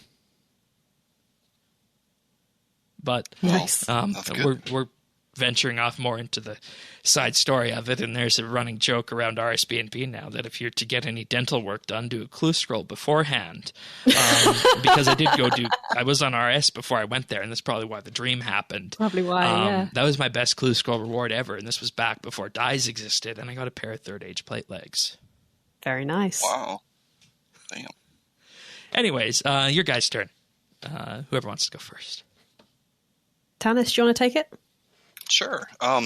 So I can't say that I have ever had a RuneScape dream. I have had gaming dreams where I've just been stuck on something and done it for, hours, and then miraculously had a dream, woke up, next day, tried it, and beat it. And it's real weird, but that has happened. But RuneScape-wise, I have found myself thinking about it not consciously, but then I would realize all of a sudden I wasn't really paying attention to what was going on around me. And I'm like, what was I thinking of? And I would be thinking about, this is what I'm doing in RuneScape tonight when I get on. So, yeah. I try to actively fight against that because, the one thing you don't get any more of is time. So I desperately try to be as present as I can when my family's home and stuff. But yeah, there's been moments where I'm like, oh no, I have no idea what my wife just said. Thinking about doing something, but this is gonna come up later. Oh no. Yeah. See, I find quite an interesting question, actually, because I can't tell whether it's talking about the game or the story. Because I interpret it to be kind of do you find yourself thinking about RuneScape gameplay? And that doesn't really happen to me. But I don't know whether people have gathered this already, but I'm a writer. Like, I write a lot of fiction, and that does include RuneScape fan fiction at times, like just for a bit of fun. So I think about the plot and the story and the characters quite a lot. Just kind of when I'm working in that sense, if I'm sitting down to write something, right. like, I mean, I it think can about that definitely quite a go lot. either way, right? What do you mean either way? Either way in terms of the gameplay or the lore behind it. Because, if you're thinking about the lore of something, you are, in fact, thinking about a character in a game. So therefore, you are thinking about RuneScape is the way I see it. Yeah. Yeah, that's true. But I don't really think about what I'm going to do in the game. It's more kind of how could I use the story? How could I use the characters to tell an interesting story? Like if I'm going to write myself a little quest, like if I'm going to write myself a mini quest just for a bit of fun, how am I going to do that? That kind of thing. So yeah, I do think about it quite a lot when I'm outside, when I'm, not in game. All right. Any dreams? I don't think I've ever had a RuneScape dream. Not that I can recall. All right. No. Fair enough. Nothing exciting on that front, I'm afraid. I will say that I have had dreams before, and not recently due to recent TV series, but I have had dreams before where I've been imprisoned inside of a Borg ship. Oh, Star no. Trek. Yeah. But anyways. Well, you are kind of part machine, right? Just a little bit. All right. Thank you, Tannis. Moving on. If you guys want to send your own questions in, email questions@rsbnb.com or leave us a DM on Twitter @RSBNB. And we'll endeavor to get your questions or discussion topics on the show. And as Sunset Fish illustrates, they can be about anything you so desire, RuneScape or otherwise. Okie dokie. So in tech news this week, we have a release date for Half-Life Alyx. It has been announced that this will be launched on March 23rd.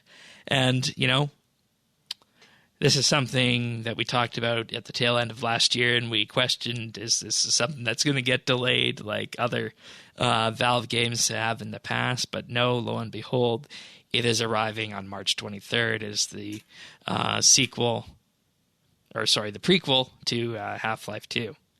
And it's the game that's going to be VR only. VR only? Yep. Mm-hmm. VR Why? exclusive. Yeah, that's kind of a different decision. See how it works. Wasn't there? What was the announcement today that was VR only as well? Oh, the Prince of Persia. New Prince of Persia game that apparently is going to be VR only as well. Interesting. Which would be an interesting trend if that takes off. Gonna have to get some VR. Yeah. I've tried it. I get motion sick in it. I've tried it with Elite Dangerous, and it's just like, oh my god, I cannot deal with this. It's so strange. I've done it one time, and so I couldn't see the menus crap, but otherwise it was so much better for me. Really? Oh my god, yeah. Well, that's probably due to the way your I- vision works.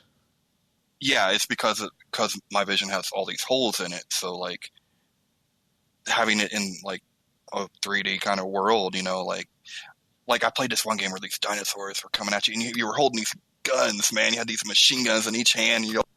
Dude, I felt like I was in the Matrix, man. I was like, bah, bah, bah, bah, and just, dude, it was so cool. I loved it. Yeah, and, in addition to being VR only, we made headlines of this when it was announced. This game is going to require at minimum 12 gigs of RAM. And a GTX 1060. Crap. Yeah. So this is an enthusiast game. Right? It really Obvious, is. More, yeah. It's if you have the VR headset, if you have one of the great computers, and you're a Half-Life fan, this is for you. That's a lot of ifs. Yeah, it definitely is. And, I think after a while they're going to have to make a non-VR version of it. Because I have to wonder about what the demand's going to be for that, for only a VR game. I mean, they're going to need to do stuff to change the way the interface works, because if you look at the screenshots that are posted, you can see that you're supposed to interact with the game world with your hands in the VR sense. So they're going to need to change all that out. But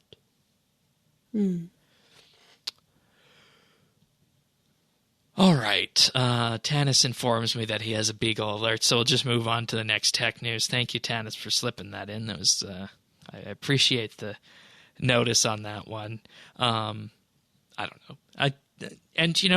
I just want to say also something else before we move on to this. I had it in my mind. There's something called the Steam Hardware or the Valve Hardware Survey, and the most popular video card that is used by people who play games on Steam is the 1060. So that's why that's the minimum requirement here.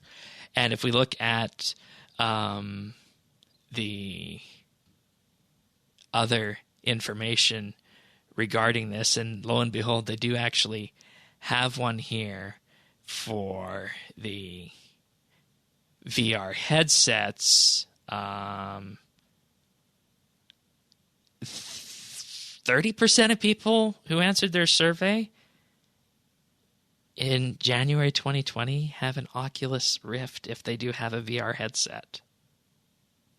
See, but that doesn't say how many have one or don't.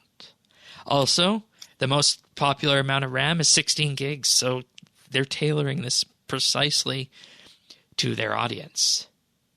it feels like a very narrow audience. It is narrow because only 0.4% in total have a VR headset. Yeah. I'm guessing the reason Oculus is so high is just because it's so much cheaper. I mean, Vive, you're looking at $800, right? Somewhere around there. Oculus, you're looking at like $400. So it's a big difference. Yeah.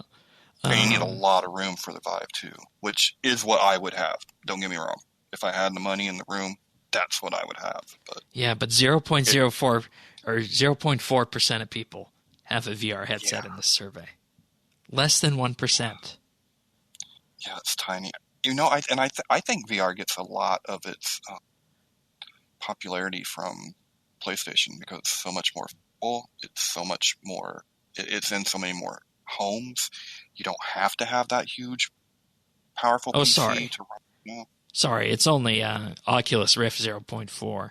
If you sum up the other ones in terms of HTC Vive, that's 0.35, Oculus Rift S 0.32, Windows Mixed Reality 0.1, and then we go into the hundredths of a percent there on that. Okay. It's still not a lot, I mean, it's less than 2% of everybody who plays on Steam that has these.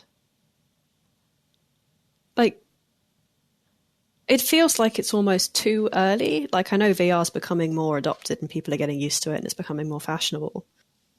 I don't know. I don't, obviously I don't know enough about this to really comment properly, but it just feels off to me. Like, not enough people.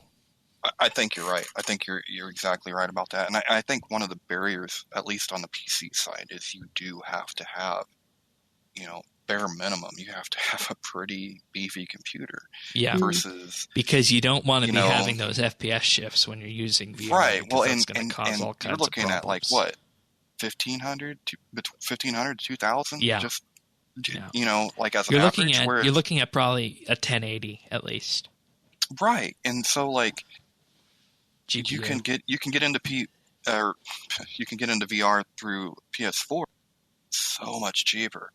Like, if they could ever make it equivalent to that on a PC side, I think you would see a lot more adoption of it. Yeah. And, I mean, if you look at the GPUs as well, minimum is 1060. That's what 13% of the people have on the most recent survey. Then it just goes, right down from there. 0.7% have a 2080, 0.7, 2070. That's the TI. I mean, we're looking at something that's going to be able to be played by single-digit percentages of people who use Steam currently. That's kind of crazy, too.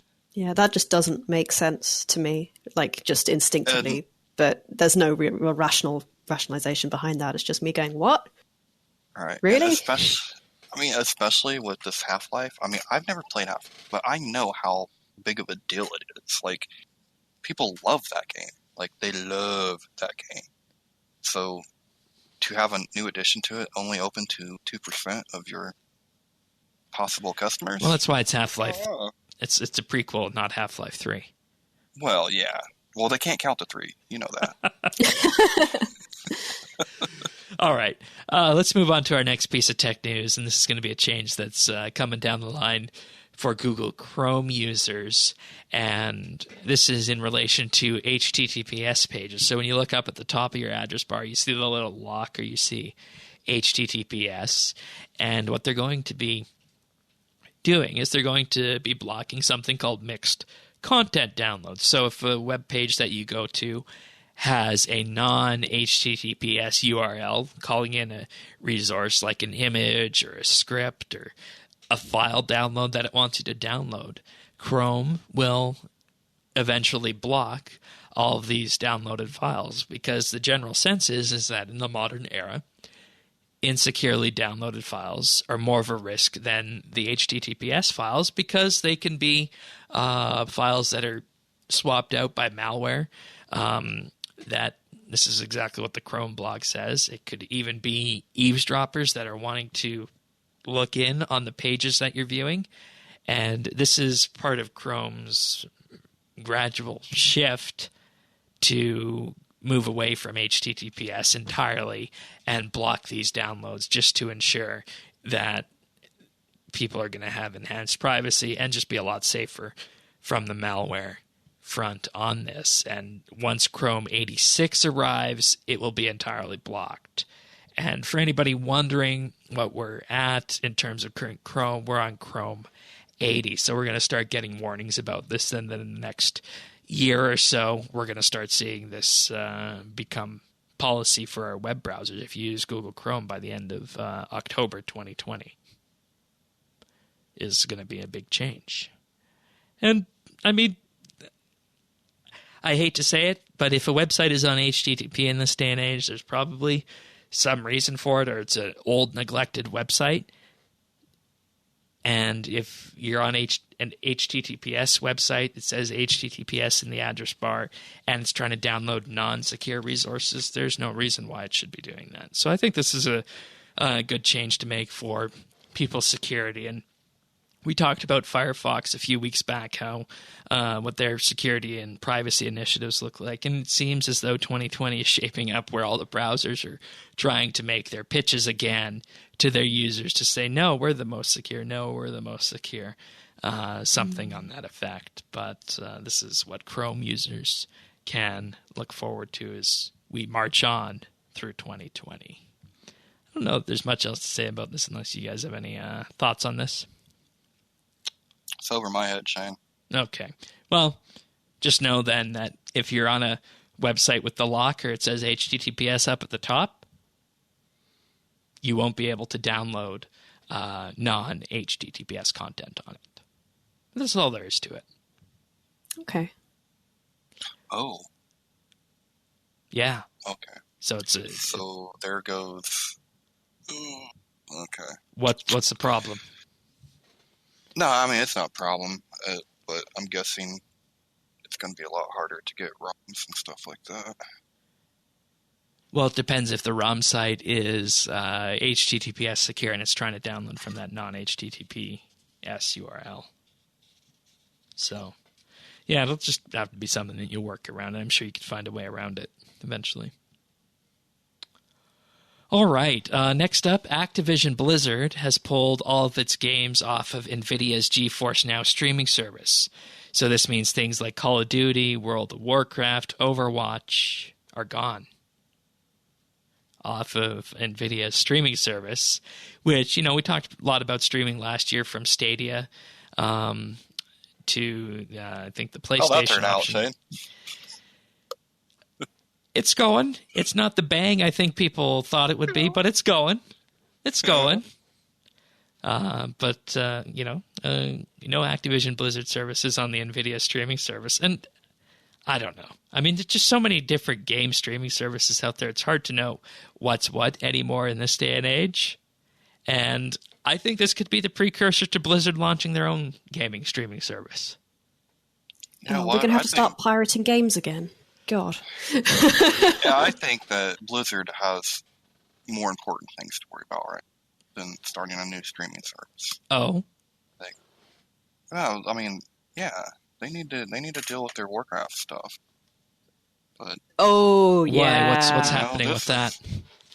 World of Warcraft Reforged. Yeah, it's not good things if you watch the news. Like, people are pissed. So, and I didn't go like into big details. I just saw This would be a headlines. good thing for you guys to discuss, actually, and to talk about if you want to have a look into it and how they're treating their modding community at the moment. All right, Tanis. That's I think you'd enjoy it. all right, I think Tanis. you That's get a good something we'll discussion look out of into it. definitely for next Yeah. week Yeah. on that. But I mean,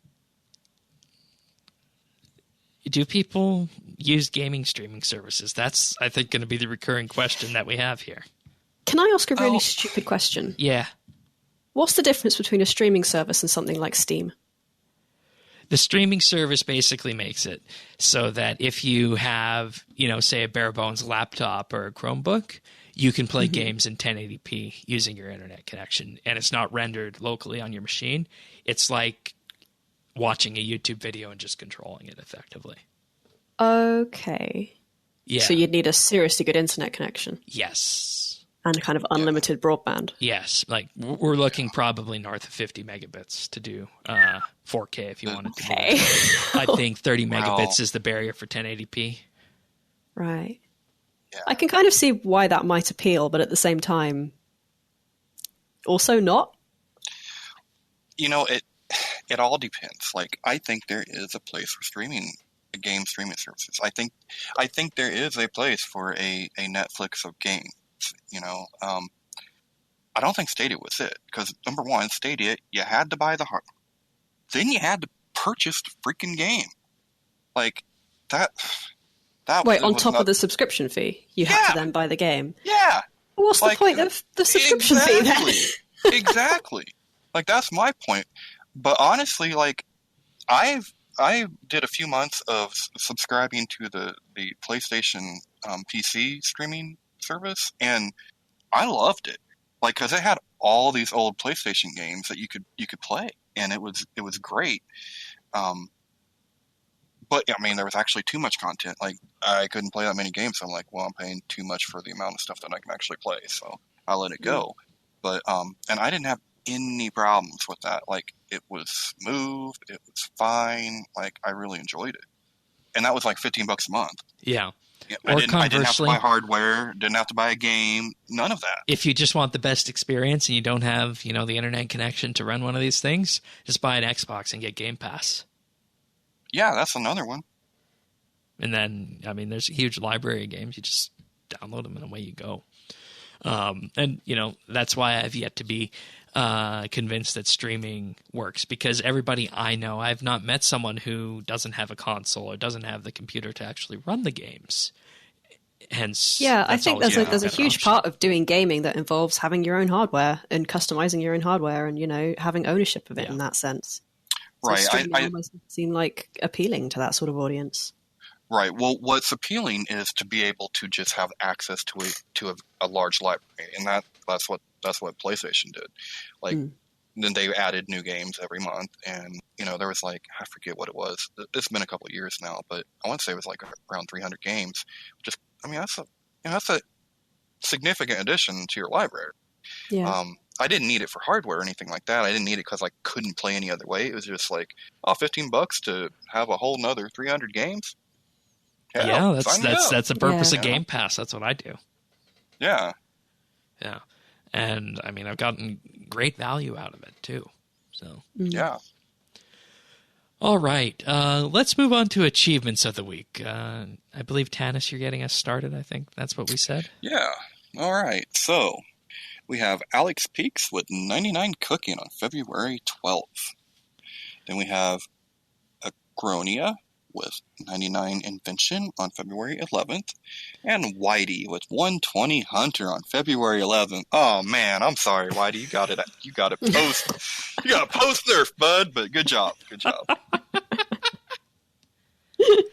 All right. Then up next we have Lorosaurus with 99 attack on February 10th, Vantic 99 invention on February 9th, and Alex Peaks with 99 divination on February 8th. Rightio then. Wrapping it out, we got Gray Scale with 99 Slayer on the 8th, Peachy Reborn with 99 defense, and R3PO with 120 invention, all on February 8th. We're taking it nice and calm here before the before the double XP torrent comes in. Oh, it's coming. Oh, I forgot to mention this during the stream, the streaming section. But when the double XP weekend hits, or week thing hits, Game Blast is also happening. Yeah, we're gonna be having a good chat about that on that episode. There's a whole lot of streaming going on, and there's a whole lot of stuff going on. So yeah, hope you're going to talk about that at some point. We definitely will, sure. And we're also going to talk about it on the round table that's happening that weekend as well. That's a very special RSBANDB update for us. Good. Very special. All right, let's move into our pick of the week. So what do you got for us, Diana? So my pick of the week is the game I've been playing this week called Coffee Talk. It's a little, very chill game, actually, that came out quite recently. I've been following it on Twitter for a while, kind of in the development of it, by a little Indonesian indie studio. And I've seen someone describe it as a background music game. Basically, you are running a little coffee shop in an alternate fantasy Seattle. So there's kind of modern fantasy orcs and things walking around as well. And these people come in, they order coffee, you make them coffee, and you listen to them. And there's some branching storylines in there. You're just talking to interesting people with a little bit of coffee simulator in there as well. Interesting. And it's really lovely, really chill. It's a great thing to have in the background. The pixel art's really pretty. It's got a lovely kind of muted color palette. And the music's this gorgeous kind of lo-fi, kind of jazzy, relaxing music to have on in the background. Yeah, it almost looks like a modern kind of take on what the old 8-bit games used to look like. Yeah, they took a lot of inspiration from games like that. And it's just been a really nice, relaxing kind of, I get home from work, oh God, I need to do something just to chill out for a bit. And it's just, nice little de-stress. Came out a couple of weeks ago and it's currently a $10 on Steam. So worth it, I'd say. All right. You can get and it says it's about listening to modern people problems. So does that mean it's an eavesdropping simulator? Kind of, I guess. But it's kind of these people come in and they have conversations. You just, listen and contribute sometimes. It's very relaxed, very chill. Alrighty, that's Coffee Talk on Steam. $14.49 Canadian, so I'd say probably $9.99 US, or I don't know how much it would be for you folks over there. I mean, I don't know how many beaver pelts and syrup jugs you need to get it, but all right, $10 sounds right. Yeah, that's exactly it. Tanis, what have you been up to on RS? So this week, I have been a little bit of everything. I finally got my potions all set up and ready to go for double XP. Still need to get some shards for summoning, but other than that, we've been continuing our Reaper. And last night was a live stream. So RSBANDB went live, and it was awesome. I really enjoyed it. Had quite a few viewers, and I did Once Upon a Slime, and then we were going to do a Reaper, but he was being difficult. Gave me like Iraqs or just stupid stuff. So we ended up going and doing some twins because, when in doubt, go do some twins, I guess. But it was a lot of fun. Really enjoyed it. And so there is more RSBANDB content now to enjoy on Wednesdays at 10 o'clock. RSBANDB_Tanis79, I believe that was. We'll, of course, follow on Twitter at RSBANDB. We'll tweet when that's happening. And, it was really interesting and entertaining to watch you do a quest, because I've never actually seen you do a quest before with your magnifier and whatnot. So that's also a good look, because it's not just someone playing RS. It's someone playing RS who is using the magnifier to read and only focusing on a small portion of your screen. I thought that was really good how you segmented out your screen, how you have your view of exactly what you see, and then the general RS window there, and it shows really what a small window that you're looking at with it. Yeah, thanks. Yeah, that's been something that I try to incorporate, because I think it's something that people are, they hear me talk about on the show, but it's kind of hard to put in perspective without being able to, look at it. And then, of course, I had all my audio alerts going and stuff like that. So it was definitely a window to a play session for me. So yeah, if you're interested in that, and we'll be doing different stuff, every week. I'm 100% sure we're going to have people that you hear on the show probably come on and stream with me. I would not be surprised to see some of our better PVMers come by and give me a hand. I got a lot of plans for it, so I'm excited. It was a lot of fun. Alrighty, and of course, I'll put a link to that stream in the show notes at update.rsbnb.com if anybody wants to see it. Diana, anything you want to report on aside from the quest or otherwise? Well, my big kind of non-related RS-related news is that I built my first gaming PC last weekend. Ooh. So I think that means I'm finally going to have to get on with PVM at some point. I've done all the quests. I've done all the skills. I've got a decent PC. I've got no excuse now. Eventually, I'm going to have to start exploring killing some bosses. Yeah. God, terrifying. Just start with the QBD and work your way up. Work your way. Yeah. I can do God War Dungeon 1, and I can do I can do God Wars 2. I think I can do a couple of them. I can do Vindicta on that one. That's a good start. So yeah, getting there. But I literally have no excuse anymore, so I just need to bite the bullet and get on with it. That's what I keep telling myself too, but I always put it off. So hey, you can take me with you. I'm a great meat shield. Nice. I just soak it up and eat. Just like that time we went to go fight Siryu, right? Oh man. Oh, I could do that. I could start doing Elite Dungeons. Haha. There you go. Yeah. There we go. I'll start doing that. Well, as for me, I'm just continuing my elder log woodcutting. I realize how crazy that sounds for anybody out there, but that's the way I'm doing it. By my calculations, it would probably take me about a year and a half to do to 120. What? Sorry, what are you doing? Woodcutting to 120 with elder logs. Why? I love it. I mean, bless you, but why? I knew someone back in the day who would cut to 99 on magics. Oh, wow. So I figure this is the next logical step on that. I guess. How's that going for you? It's slow. I'll just say that. Mm-hmm. Yeah? Mm-hmm. Very much. So... to be fair, no matter what you do, it would be slow. Yeah, I think it's true. I think it's going to be about 80,000 logs, give or take. Hey, you'll get paid though. Yeah, Get paid. That's the idea with it.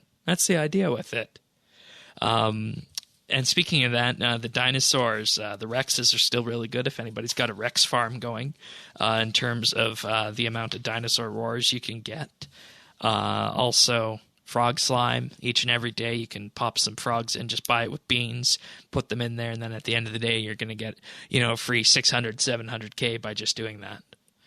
So combining all of that together, since 120 farming came out at the end of November, I have made 320 million GP, and I am well past 400 mil now. Just from farming. Nice. There you go. Nice one.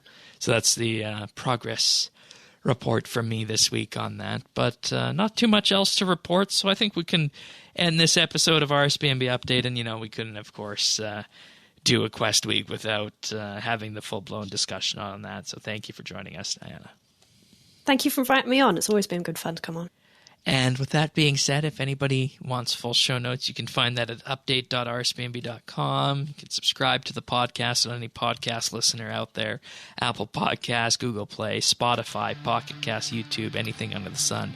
Just visit update.rsbnb.com/subscribe. And we'll see you all next week for another episode of RSBANDB Update. Take care, everyone. See ya. Bye-bye.